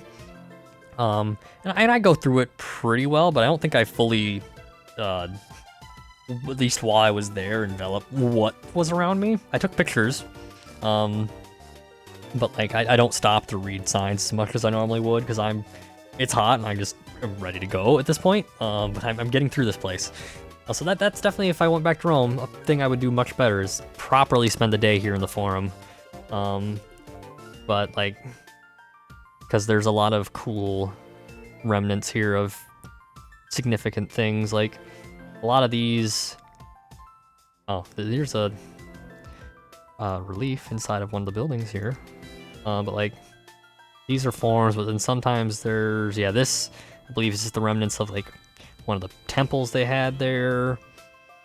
More Forum remnants, because the, like, basically think of it as like a big open courtyard plaza with these like column building, like a big rectangular column building around it, I guess, along those lines. Not a lot of them remain, mostly just broken columns nowadays, but that's what all these areas were at one point. This is one of the more well-remaining temples. I think usually if something's more well-preserved, it's because the Catholic Church got a hold of it and started using it. So that's probably what the case of this is. It looks like there's some degree of a church back in here, so they probably converted a temple to a church. Ancient paintings. Oh yeah, this is my favorite. The historic pile of marbles. I don't know why this pile of marbles had this plaque, but it did, and it amused me, so I took a picture of it. Anyway. Here's a shot, I believe, up towards Palatine Hill. Palatine Hill, it's kind of hard to visualize. It's got like these large ruins, like, of homes and stuff, like, all around it. It almost looks like a built-up structure that's been overgrown, but it is just a hill with buildings along it, so it almost looks like one big thing from below. This is it's technically the inside of a house. These statues here along the line would think of this as like a main room, I think. Maybe it's the courtyard of the house, I forget, but here's an angle of the statues.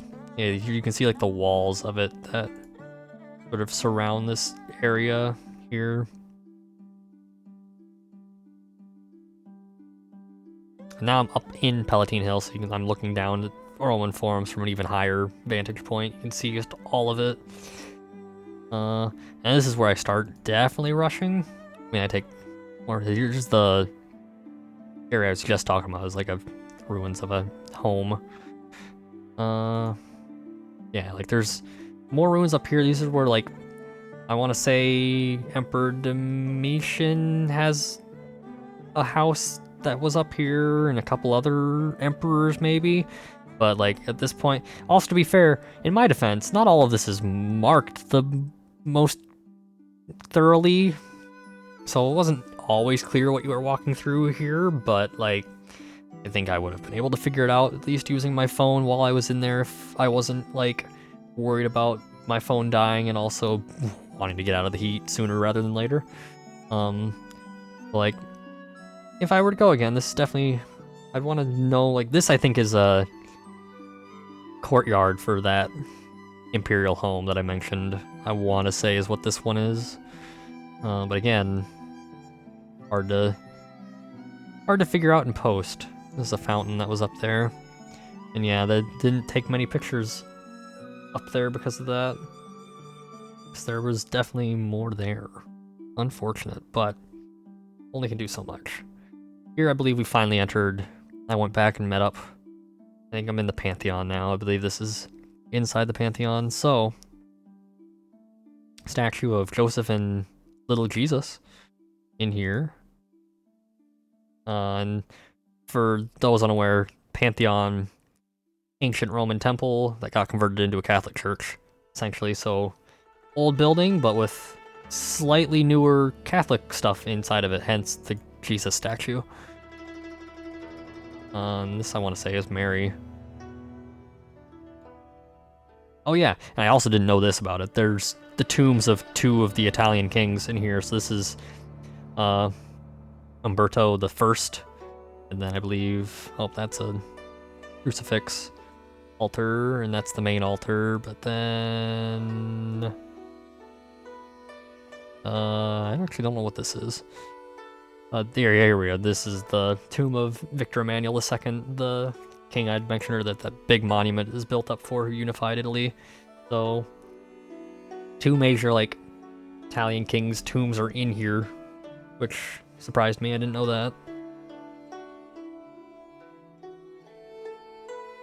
This was a big, I think, temporary piece, because it looked like everywhere online there was no mention of this, but this is like a big like circular fountain that was, I am assuming, is just a current thing that they have, maybe for the Jubilee, maybe just a display for right now, but it's in the middle of the Pantheon. It's of the broken, shattered crown of thorns in the middle of a very thin like layer of water in this dish.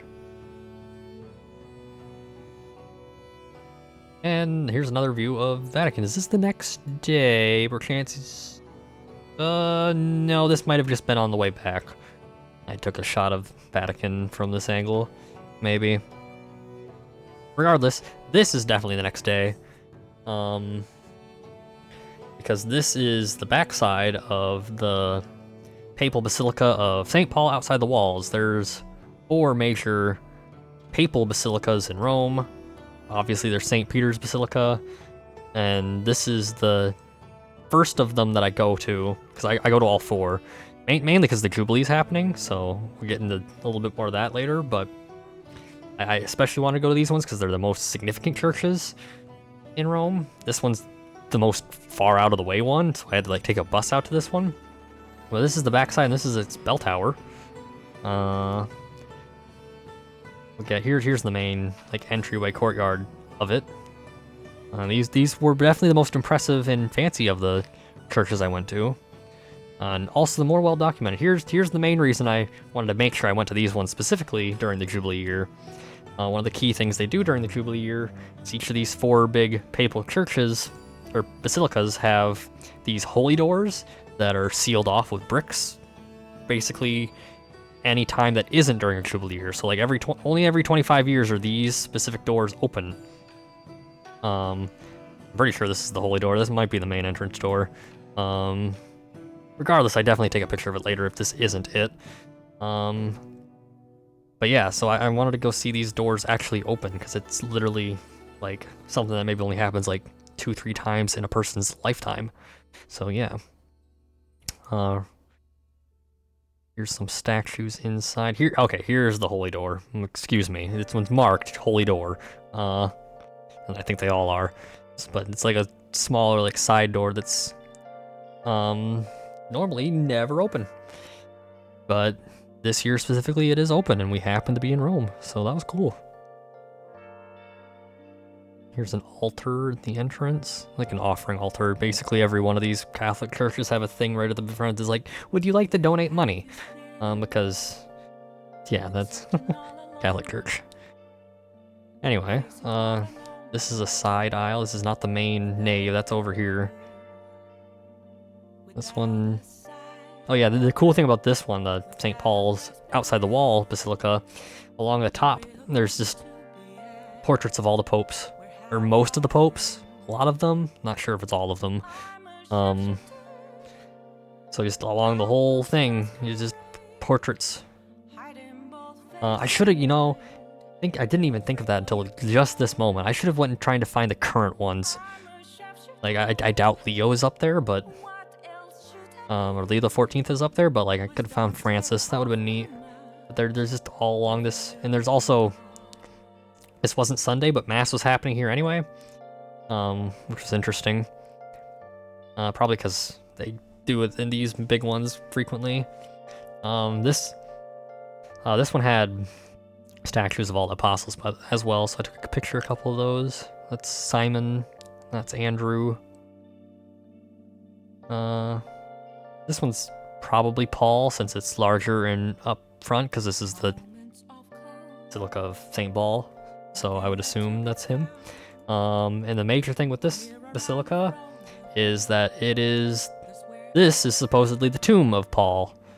It probably is, maybe, I don't know. I didn't do too much academic side research into this, but like, I don't know, the Catholic Church says it is, so for my non-religious ass, that's good enough for me. And this is, I believe, a chain that was used to hold him before, I presume, his death. That surprisingly wasn't really marcated. The significant relics weren't always like lacquer like marked like what they were. So without being like a Catholic myself, I couldn't necessarily. I'd do a little bit of digging to figure out what some things were sometimes, but at least those I could actually find out.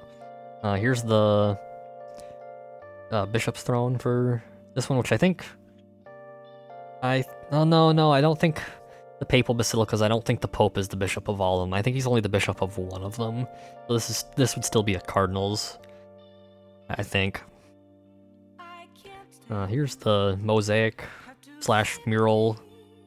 Can't tell. I think this is a mural actually in the apse, which to me actually looks very Eastern Orthodox style, but this is what that reminds me of. It's probably just the time period that it came from. There's an altar. Here's the ceiling of the main like nave. Now I actually angle it up. It's all this like ornate gold. I believe this is like real 3D. This isn't a painted optical illusion like the ones this is all just a fancy design. No large murals though, like the other ones. Another altar to the other side, I believe. Here's this is the main, I guess, well, up here you can see is the apse I took a picture of in the throne. This is like the main altar area, and again, like I said, there was mass going on here, even though it was like Monday morning. And while I was there, they just suddenly started like doing hymnals, so I took a brief video of that. Oh, except I have the volume down for all the waterfalls. So let me, come on, turn this up and you can hear them doing hymnal.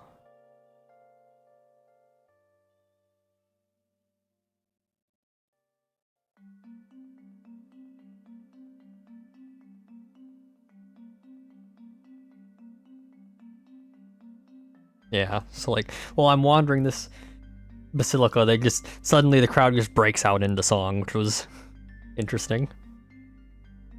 Here's a little side chapel.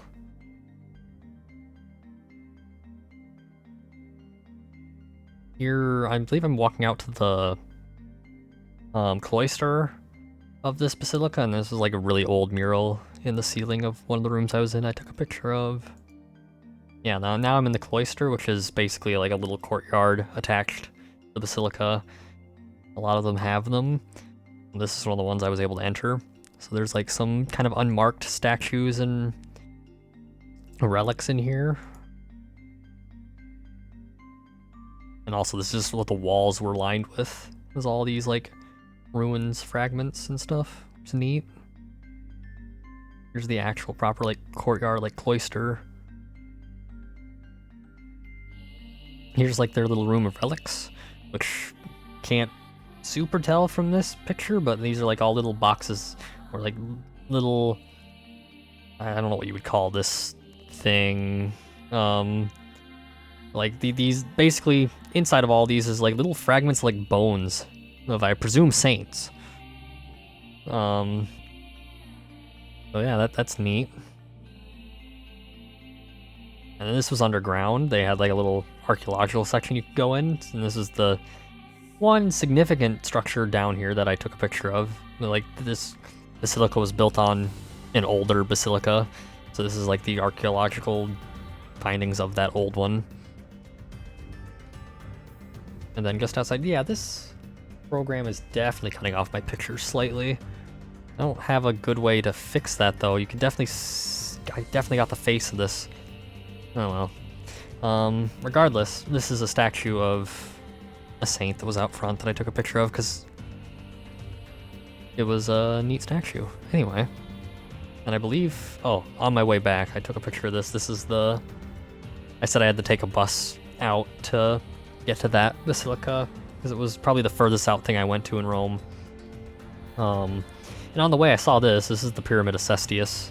So I stopped on the way back and took a picture of it. It's a Nubian-style pyramid that the Roman guy named Cestius had made for himself, I guess. I don't think he was an emperor. Maybe he was. Didn't look into it too deeply. Regardless, big pyramid. That is in the middle of the city of Rome. Okay, now I'm heading back. This is heading back to St. Peter's Basilica. Do we, I assume? Yeah, we're going in St. Peter's Basilica now. This is, I believe, a statue. Is this Paul again? It might be Paul again. But this is just outside of it, which when I shared with Shami earlier, she thought was funny. There's just a big Samsung TV out in front of it, which there is. There's one on both sides, as well as a couple other spots for, I presume, the crowds to get a better view of what's happening up here during papal audiences. But yeah, anyway, entering in St. Peter's Basilica, first thing you end up going through, or at least what we ended up going through, was this underground floor called the Vatican Grottos. It's basically a large crypt underneath St. Peter's Basilica. This is a statue I took along the way, a picture of along the way, as well as this one. Now we're like in it, but like this whole underground floor, basically like tombs or sarcophagus of popes or other noteworthy people. Mostly popes though. So like this is, I believe if I read this correctly and going off memory of when I labeled these or put names on these pictures earlier, this is the remnants of the sarcophagus of Pope Calixtus III. And most of these I probably can get off of these. Like this is the tomb of Pope Bonifacius VIII. Bonifacius? And some of the names I can't pronounce, but I do kind of know them. This one is, I believe, the tomb of Nicholas V, which for all intents and purposes, these are all popes unless I say otherwise. This one, oh, there's nothing clear words in here, so which one is this? Ooh. Oh, Pope Paul II. Oh, here's Pope Paul VI. Much more recent. And yes, I'm taking pictures of people's tombs. I'm not...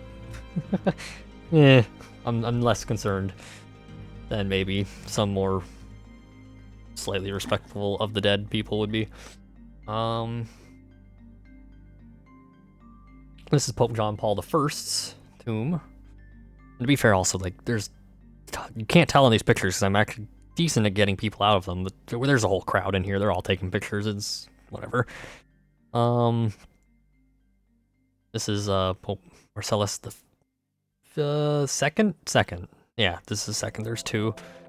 So yeah, much older than the previous one. Innocent the Ninth. Here, oh, this one's neat. This is anyone who's played Civ. This is Queen Christina of Sweden. She is in Civ 6. She is the leader for Sweden in that game.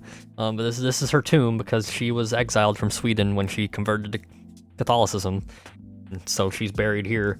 There's another queen like that too, which I believe is the next picture. Oh, nope, this is Pope Benedict XVI's tomb, but I believe, yeah, here it is. This is the other queen. This is Charlotte of Cyprus. Another queen that's buried here. I don't know the story for this one as much.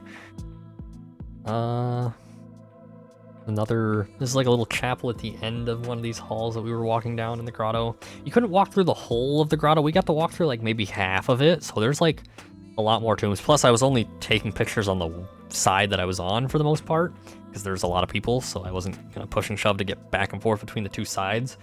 There's just lots of tombs down here. I think there's like over 100 in in the basilica as a whole, most of them down here in the grotto, but there's a few up top. Yeah, this is, oh, here's the reason this basilica is here. So again, supposedly this is the tomb of Saint Peter. And I guess this is more like a glass entryway or viewing into like the tomb's like back here down the stairs, I think, of some sort. But like this room here as a whole has like 12 other early saints or whatnot in here. Like this is a very, very significant room right here. It is the reason why St. Peter's Basilica is located here. Anyway, that's the grottos. Then you kind of go up a very narrow staircase that was bottlenecking everyone up into the basilica proper, and you're kind of let out right here underneath this feature, which I think may have shown up in a few of the photos earlier, but this is, I believe, called a ciborium. Is like a large, like, roof feature above an altar, basically, and this is a really large one in the middle of St. Peter's. Here's the dome. And I'm gonna blaze through like a lot of statues because there was a lot of statues around here. There are several that I take pictures of. Oh yeah, here, Brie, if you're here. This is Saint Longinus, aka holding the spear that, in Catholic tradition, it stabbed Jesus during the crucifixion. It is named the Spear of Longinus, aka the thing that Evangelion is referencing in a lot of other weeb media. So, in case you didn't know that. More statues. This is a tomb of a saint, not a pope, but a saint. I want to say, yeah, Saint Josaphat, which wasn't my intention, but apparently, as I learned when figuring out who this was, is the patron saint of like Ukraine, which is neat. Floor art. I think this looks kind of like a coat of arms, but floor art that was fenced off, so I took a picture of it. This is the monument and tomb of Pope Gregory the 16th. That's 16. I know my Roman numerals, yeah. And which is just above a doorway. Like they do these like big fancy like monument statue things and use that as like a tomb. Like the body is inside of here, as far from what I understand. So yeah. Oh yeah, and then we go. There'll be more pictures down below later, but we had our ticket let us go up to the very, very top of the dome of St. Peter's Basilica, which like all the way up to here, as you can see. So this is like the first stop along the way of that. We climbed a lot of stairs. This is like the rooftop of St. Peter's, and a much closer view of the dome itself. They have a gift shop up here, by the way, in case there wasn't clear how many of them there are here. And here's a view of the inside of the dome from higher up. And this is a mosaic that's along this side. You can see from the inside, from up above, you can look down and just how high up you are. A couple shots. There's the people all there. So you can get kind of a reference for how high up you are. And then now I'm up at the very, very top. I take a few pictures out of Rome itself. So this is a view directly out at St. Peter's Square. Angle of Rome. The back, this is like the Vatican Gardens behind the Basilica. Here's a bust that's up on the roof that I took a picture of because I was passing by it. Now I'm back down to the main floor. This is a Papal tomb. Whose is this? Let's see. The main ones on the main floor are usually of more significant popes. And where's my... This one, Pope Pius X. His tomb is in there. This is a monument to a pope, which this one was weird, but this used to be a tomb, but then they moved him like twice or something along the line, so he's actually like across the hall. His monument is still here. This is Pope Innocent XI. I think I might even get a picture of him later. There's Leo the 11th, or his monument slash tomb. Here, this is... Who is this one? This fellow. Oh yeah, okay, this is it. Here's his monument. Here's his actual tomb, like literally on the other side of the hall. This is, Innocent the 11th. Here's another, I believe, papal tomb that is above the doorway. This one belongs to... Wrote it down. I could read Latin. That might be easier. This is Pius VII.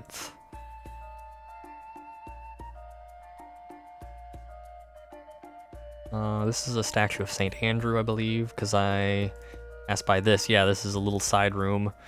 This is a list they have carved or engraved here of every pope buried, or like specifically like who is buried here in St. Peter's. So yeah, there's a lot of them. Some of these are probably a bit more traditional. Like I know a good number of these, what I was finding was from the previous St. Peter's Basilica before this one was built, and a lot of those ones ended up getting destroyed in the mix, so I'm assuming they're included in here, but those tombs aren't actually around anymore. Yeah, old stuff, so it gets a little messy for what is and isn't still here, but I'm assuming this is like a traditional list of who is buried here in some capacity. Yeah, most recent one being Benedict XVI. I did have a picture of earlier, because Francis is actually located in a different one of the major basilicas. I do have a picture of his later. Otherwise, Benedict XVI is most recent. Here's the main altar, and right here is the throne of the cardinal of this church, because this isn't, or the bishop of this church, who is a cardinal, but anyway. Because the bishop of St. Peter's Basilica isn't the pope. That's a different, again, you wouldn't realize this without being a Catholic or reading things on Wikipedia. This isn't the highest ranking church in the Catholic Church. It's not St. Peter's Basilica. It's one of the other 4 major ones in Rome here. We'll get to later. It's actually the last one I go to. Here's some stuff, or some, I don't know what to call these, like art pieces, sculpture work, above the main entrance, the basilica. Yeah, here's a better shot. You can see the door. That's the main door. That is not the holy door. I do go through that later. This is a hallway connecting to the treasury, but the treasury was closed for renovations, so we didn't actually get to go through that. Here's the holy door.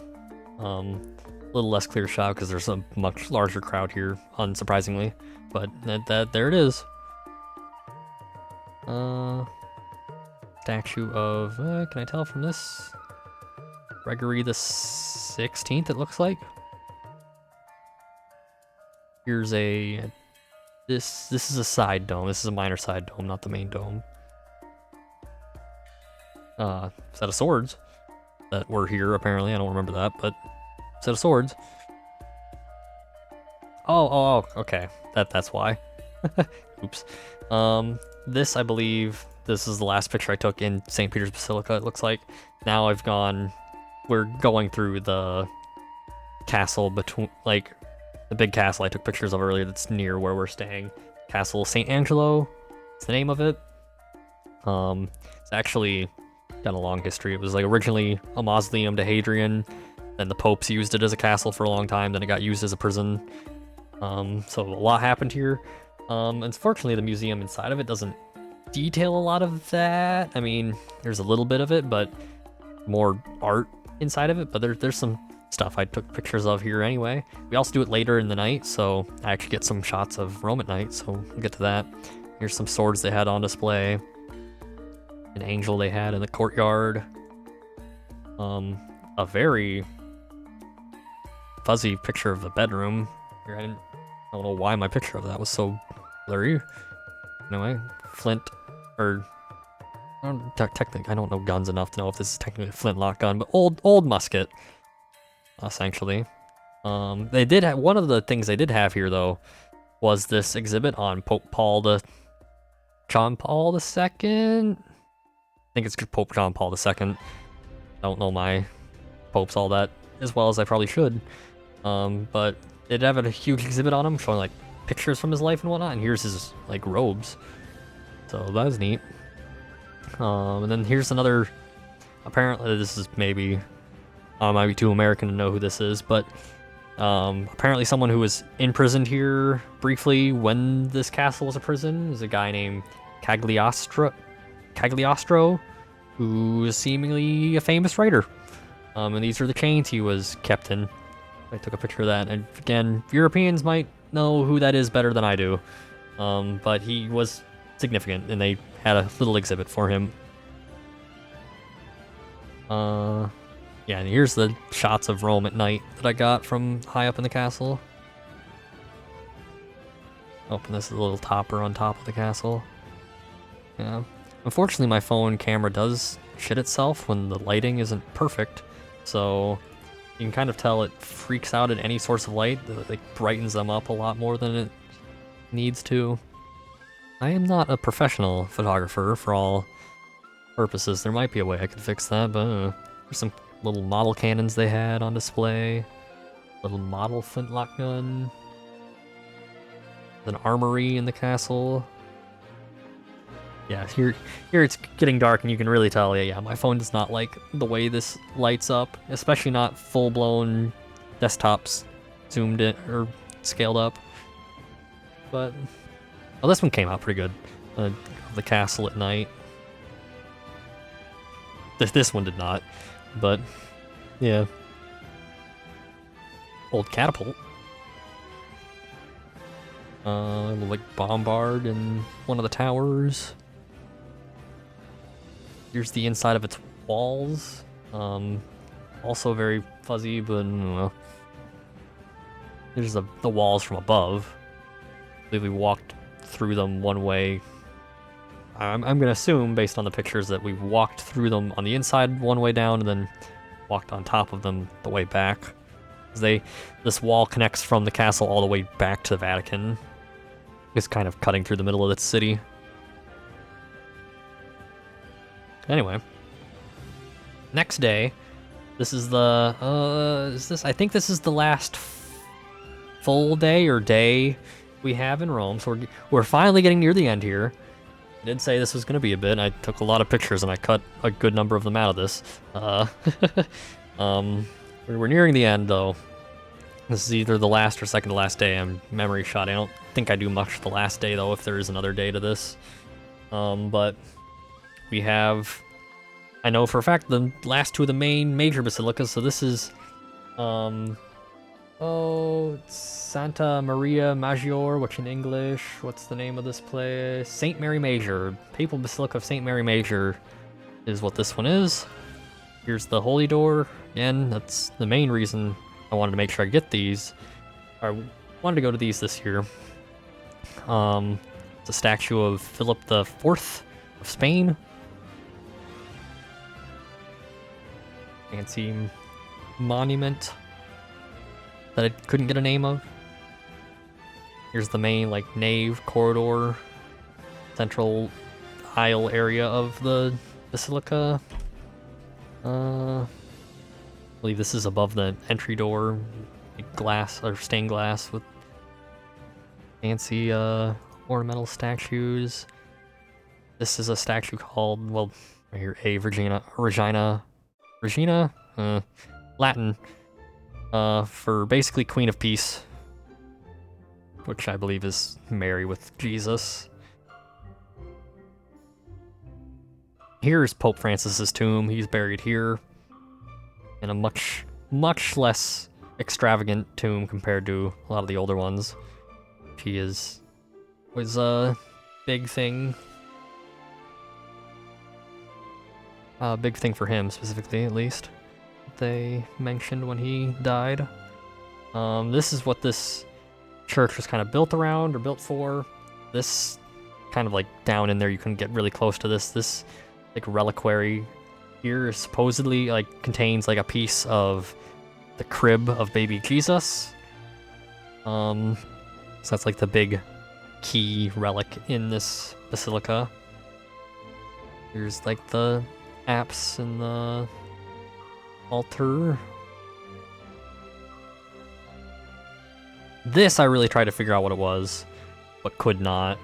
It was in like a side chapel, but it seemed of significance. It might just be an altar with a golden baby Jesus, but it looks to me like there's something of significance here. Maybe not, I don't know. But at the very least, this is an altar that was in one of the side chapels. This is a tomb of Pope Sixtus V that was here. One of the few popes that, well, one of the few popes that isn't buried in St. Peter's Basilica. There's a handful, mainly in this one and the other major basilica that is last for at least my trip. Outside of those three basilicas, there's very, very few popes buried elsewhere. I think there's like a couple in Avignon. I only know this because when trying to label these pictures, I use the Wikipedia list of them. Sorry, not to go too fast. This is an altar in one of the, I want to say this room specifically was also called the Sistine Chapel, which just means a chapel that was commissioned by a pope named Sistius, I'm not quite sure. Sistine is like the adjectival form of one of the papal names. So Sistine Chapel is just referring to who commissioned that chapel to be built. And so this is the Sistine Chapel of this basilica. That is inside. Here's the main dome. This is the baptistry, I believe. The neat gold statuette here in the middle. And here's the next, I moved on to the next major basilica, the last of the ones that I haven't gone to yet. This is the plaza out back of it. Just referred to as Lateran Plaza because the name of this basilica is, oh, that's the Holy Door. I must have gotten the picture of it outside last, but the name of this basilica is St. John Lateran, Basilica of St. John Lateran, aka John the Baptist, I believe. It is the highest ranking church in the Catholic Church. It is the one that is the Pope is the bishop of. So yeah. There's the Holy Door for it. Statue. The apse. There's the papal throne.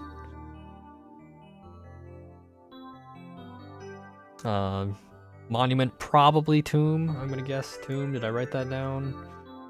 I should have if I didn't. Yes, okay. Tomb of Leo the 12th. Or 13th, that's 13th. Yeah. There's an altar up towards the front. Here's like the main nave. The sun did not like at this very particular moment, but this is probably the best picture I had, I'm gonna guess, of the main central nave, where you can see these statues. These are statues of the apostles again. I think I have some. Oh, that's the main altar. I think I took pictures. Yeah. So this is James the Lesser, Philip, and Bartholomew.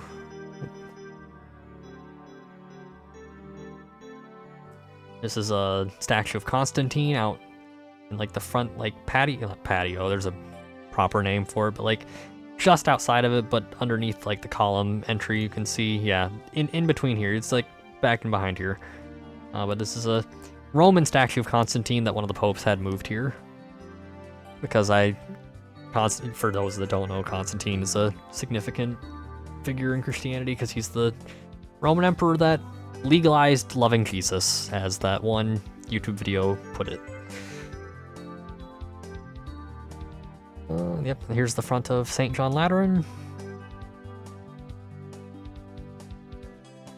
Here, yeah, we're nearing the end. That was the last big thing I went to. And I think I have just a couple of miscellaneous pictures I took on this last day here, from the looks of it. This is the bridge out in front of the Palace of Justice, the Supreme Court building. It has some statues on it. It was neat. And fun fact, a couple days after we got back, this bridge was a clue on Jeopardy, so I thought that was funny. I pointed out, I was like, hey, I was at that bridge. Anyway. Oh yeah. Okay, that's right. The day we actually left. This is what I was doing on the very last day. That's why we didn't technically go anywhere new, but this was Wednesday. So every Wednesday, most Wednesdays I should say, the Pope does an audience out in front of the Basilica. That's what all those seats and stuff were for. And I went there early and got up pretty close and was able to get some video and pictures of Pope Leo. So here you can see he drives by. He does like a figure 8 a couple times around through the crowd.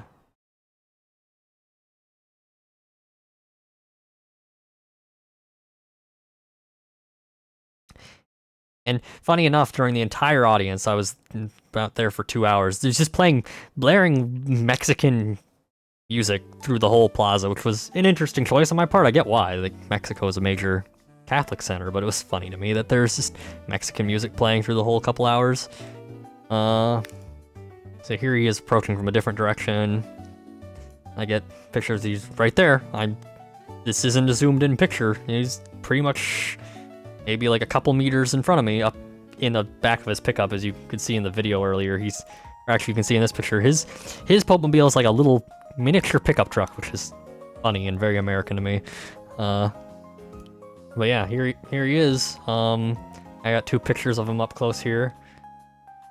Yeah, I saw the Pope, Thomas. Here in this picture, he's being handed a baby to kiss. And not by the person standing next to me, like by the person behind who is standing next to me. They're handing this baby like over a couple people, and his security like takes it and gives it to him. It's funny. But yeah, he was handed a lot of babies. Yeah, I did see the Pope very up close. And they do a whole thing here where they speak, but I've been standing for like 2 hours at that point.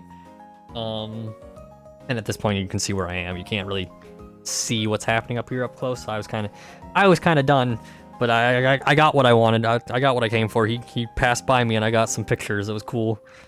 So yeah. I think that's generally the end of the trip. Oh yeah, here's Absolute Cinema Pope picture I saw. Oh, okay, yeah, wait, I did do this. Forgot. There's like a little Leonardo da Vinci museum here on like the main street of Vatican. It's just a little museum with like these recreations of models of his inventions. He's like these multi-cannons. Yeah. Oh, okay. Shoot. Okay, sorry. Made it sound like I was nearing the end. This day is still a full day. It's the next day that it's like a short day that we then leave on the train. So I do stuff. I forgot. This is the National Museum of Rome. To be fair, most of this is pictures of statues. Again. Pretty significant ones. This is, I believe, of Julius Caesar, probably. It might be Augustus. I'm not sure. There are some statues. This one is, I believe, Philip of Macedon, a like bronze bust. I'm certain that's who it is. That's why I took a picture of it, because there were a lot of busts, and this one specifically was in a glass case. So I'm pretty sure that's why I took that one. Which, for those that don't know, Philip of Macedon's the grandfather of Alexander the Great. Why it's a little bit more noteworthy.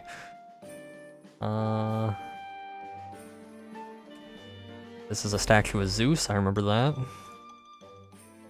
Father, yeah, thank you. Some more busts. Do I have... Some of these I think I have names for. Let me double check.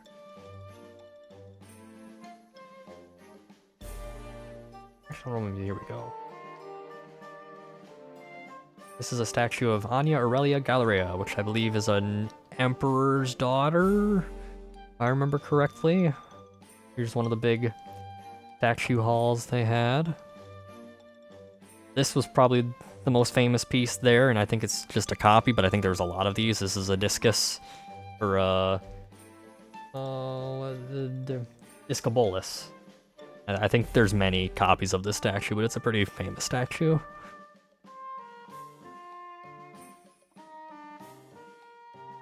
This is no, this is Dionysus, right? Yep, Dionysus. That's another one of their more famous statues. This is a head of Medusa. These are ornaments from a ship that they recovered. Just like animal heads that I believe, I assume these would have been hanging on the sides of the ship. Wasn't quite clear what part of the ship, but they were recovered from a ship. This is a very fancy sarcophagus. This is another piece that had a name. Actually, I could get the name of because it's noteworthy. It's called the Cornacchio sarcophagus. And I can see why it's famous. It's very, very well preserved, actually, for how old it probably is. I'm guessing this is Roman, so for something that old, this is pretty well kept. There's a few other sarcophagus as well.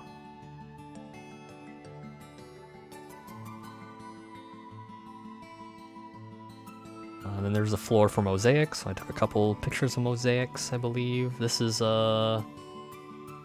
these are the remnants of one of the rooms.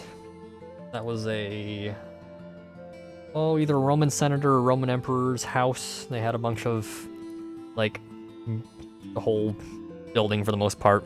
On the inside is like murals. This is some of them. It's one of the major rooms. I think it's the garden room is what it was called. Up here is another one of the mosaics. Here's another building for the National Museum. This is the Baths of Diocletian, which is basically being used for just another museum. This, I remember this. This is this one I have the thing so you can read it. This is believed to be one of the oldest examples of Latin writing, if not the oldest. Yeah, this brooch is considered the oldest document of the Latin language. So, like, you can see it's tiny. I didn't take a very up-close picture again. My phone can't do that very well. But it's written out what's written on this right here. So that's neat. Even though it looks more Phoenician to me, but they say it's Latin language. I'm going to trust the experts.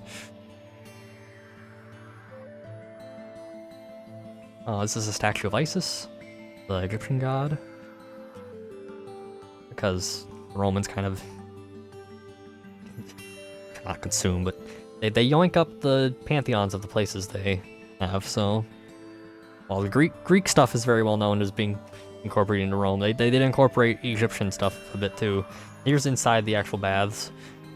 There surprisingly wasn't much to see of the baths themselves. There's not a lot of pictures of that. So yeah, that's all I got of them. But very old baths. Apparently, I think the largest in Rome, largest at least still preserved and exist, something like that. This, I don't have pictures in here, I'll get to that. This is a Capuchin friar's robes. I went to the monastery slash crypt of the Capuchin friar monks there in Rome. This was one of the last things I did. This is the only picture I have in this presentation for this because the main draw point for this crypt and why I went is because the entire thing is made up of human remains and bones and skeletons, which is really cool. I got a lot of good pictures of it. I don't know if Twitch or YouTube will bonk me for putting pictures of literal human dead bodies, so I didn't include them in here. I'm going to stick them on my Discord though. I know I can safely throw them there. So I guess fair warning for anyone that doesn't want to see human bodies, I will put spoiler tags on them, but I have like a handful of pictures from there. Yeah, they are really neat. Let me stick them in there right now for those that want to see. And if you aren't on my Discord, you'll have to join that. Should be a link on the Twitch page down below. Or I think I can do... Is this gonna work? Do I have this set up to work? No, I don't, because that's right, I need to give Stream Elements permission, so I can't give you the link that way. But I believe you can click on the little thing down below that just labeled Discord. And I will be putting under the travel channel momentarily my pictures from here. Where are they? Here they are. Open this, and I will spoiler tag all of them again so no one is blindsided by human dead bodies. Crypt. Here's morning. Remains. And as soon as... There we go. Discord's got that now, so if you're over there, you can head over there and see that. I think that was this is the last picture I took on the trip. This is just a monument statue on the other side of the Supreme Court building. I think I took just on my way walking back to the room for the last time. So that is all. I think if I hit this, it's gonna loop right back to the beginning. Yep. So 3.5 hours later, that was the abridged set of pictures from my 2.5-week trip in Europe. It was a great trip. I had a great time. I definitely would do it again. I think in all three places there was definitely stuff I would still do if I were to go again, especially Rome. Rome's definitely worth. I think I want to go there for quite a bit longer, but this trip wasn't fully planned. Not fully planned. Wasn't planned by me at all. I just got to go along with it, so I appreciate it regardless. How was Swiss and Italian food? That's a great question, Thomas, for someone who eats food. To be fair, I did eat some of the snack type food that I eat. I don't, and that was all fine. I had like a bag of pretzels, and I did get some Swiss bread. The bread was good. But you're asking the wrong person, just in general, in humanity, for food opinions. So I can't comment too much on that. From what I understood, it was fine. From the other people that were there, I believe in Wengen, when we were there, the wedding night, we went to the groom basically booked or reserved like the fanciest restaurant in Wengen, and they had a lot of like really fancy steak and whatnot that they seemed to like. But as far as I'm aware, no one had any complaints about anything they ate while we were there, and I didn't. I mean, to be fair, I ate a lot of food that I myself brought, but the stuff that I did get was fine. Oh, I will say I can't actually comment on this. This is a dumb thing. This is a very American comment.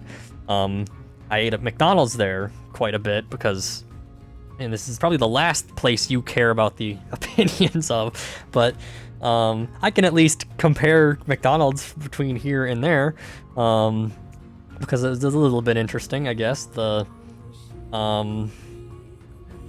food that I had was fine. I mostly eat the fries. What was interesting was the drinks. You guys basically only have Coke Zero and Sprite Zero, compared to here where we have like fucking fountain drink stand with like 10 options, and certainly not the exclusively sugar-free versions, or low sugar versions, I should say. Which I understand why that's the case. But I had both Coke and Sprite, and to be fair, I don't drink Coke too often, but I could tell it was a bit sweeter from the cane sugar variants. Tried European Fanta by chance? No, my sister did. My sister seemed to like your guys' Fanta. I don't drink Fanta though, so I didn't try that. I mostly had Sprite, because that's the Sprite is usually the pop I drink.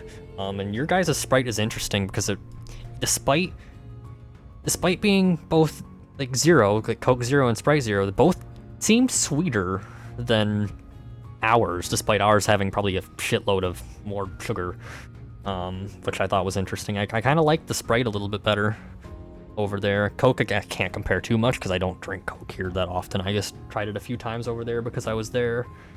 Trying to think, what else can I comment on? Your guys' McCafes have a lot more. Like, we don't, our McDonald's don't have, like, pastries and stuff. Our McDonald's have coffee, and that's it. Your guys' got coffee, and also, like, they give you full silverware, too, that you just, honor system, don't take with you. But that was different.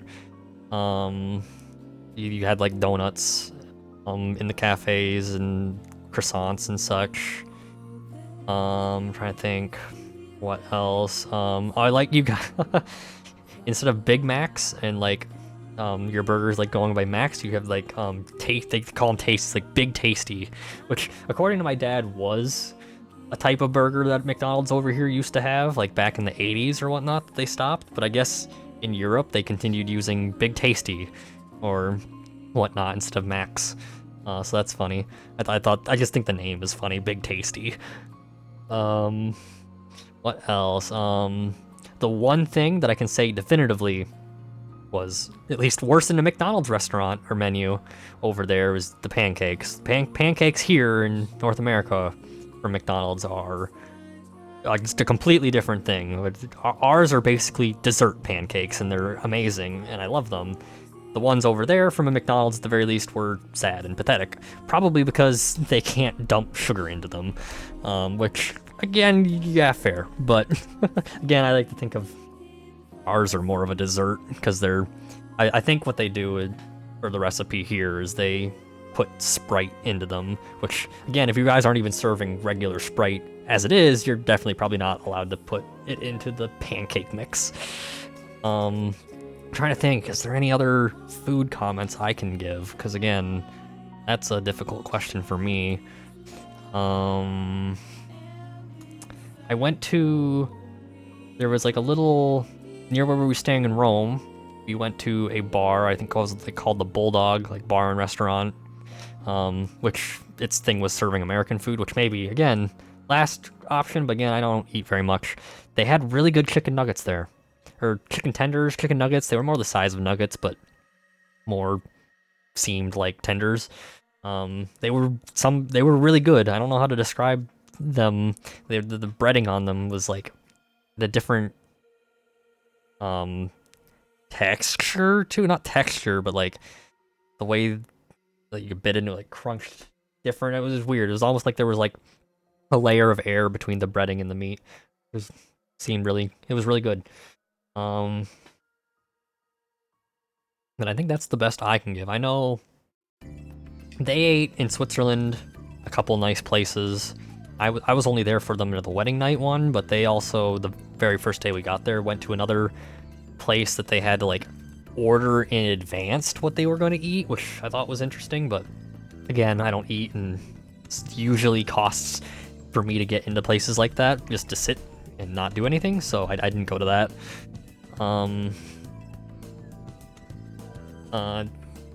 The best I can give beyond that is there was, for the first week we were in Switzerland, there was about 20 of us, and for the rest of the trip there was maybe a dozen, because some people left earlier, and everyone seemed to like the food. That's about, I hope that answers your question best as I could. Trying to think if there's anything else I can comment on. I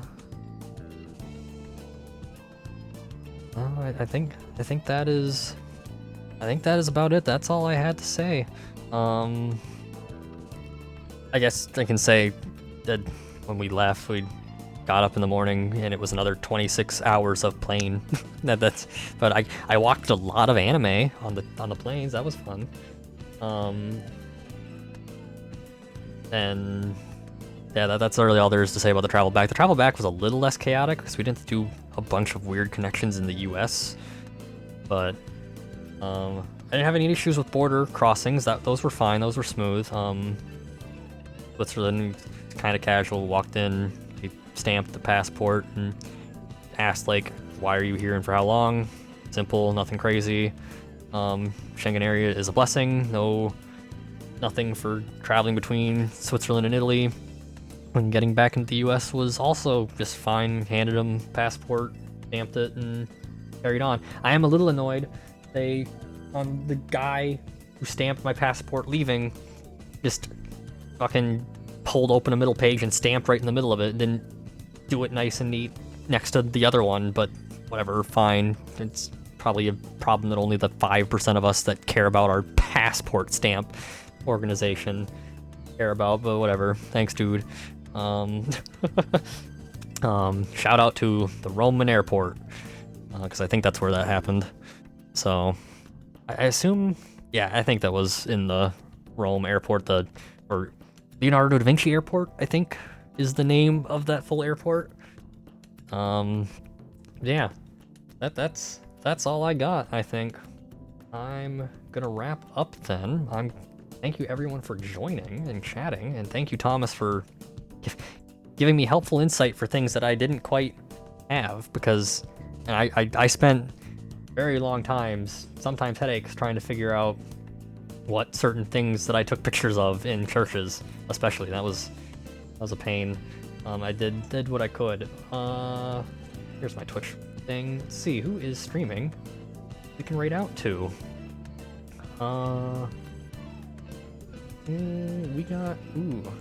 We could raid out to Frito. Frito is playing some Final Fantasy.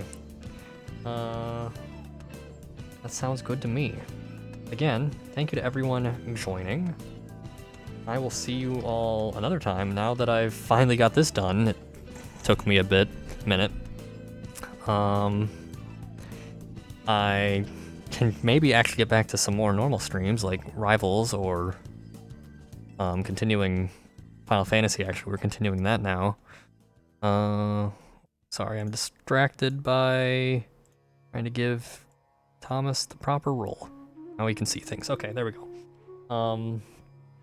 Yeah, we'll be back to more normal schedule for my streaming, such as, again, Rival. I'm gonna try and do Nier tomorrow. I wanted to this week, but I didn't. I definitely am looking forward to continuing Nier Automata. I don't know how much more of that I have. Probably a few streams still. But yeah, anyway, I will see you all another time. Goodbye.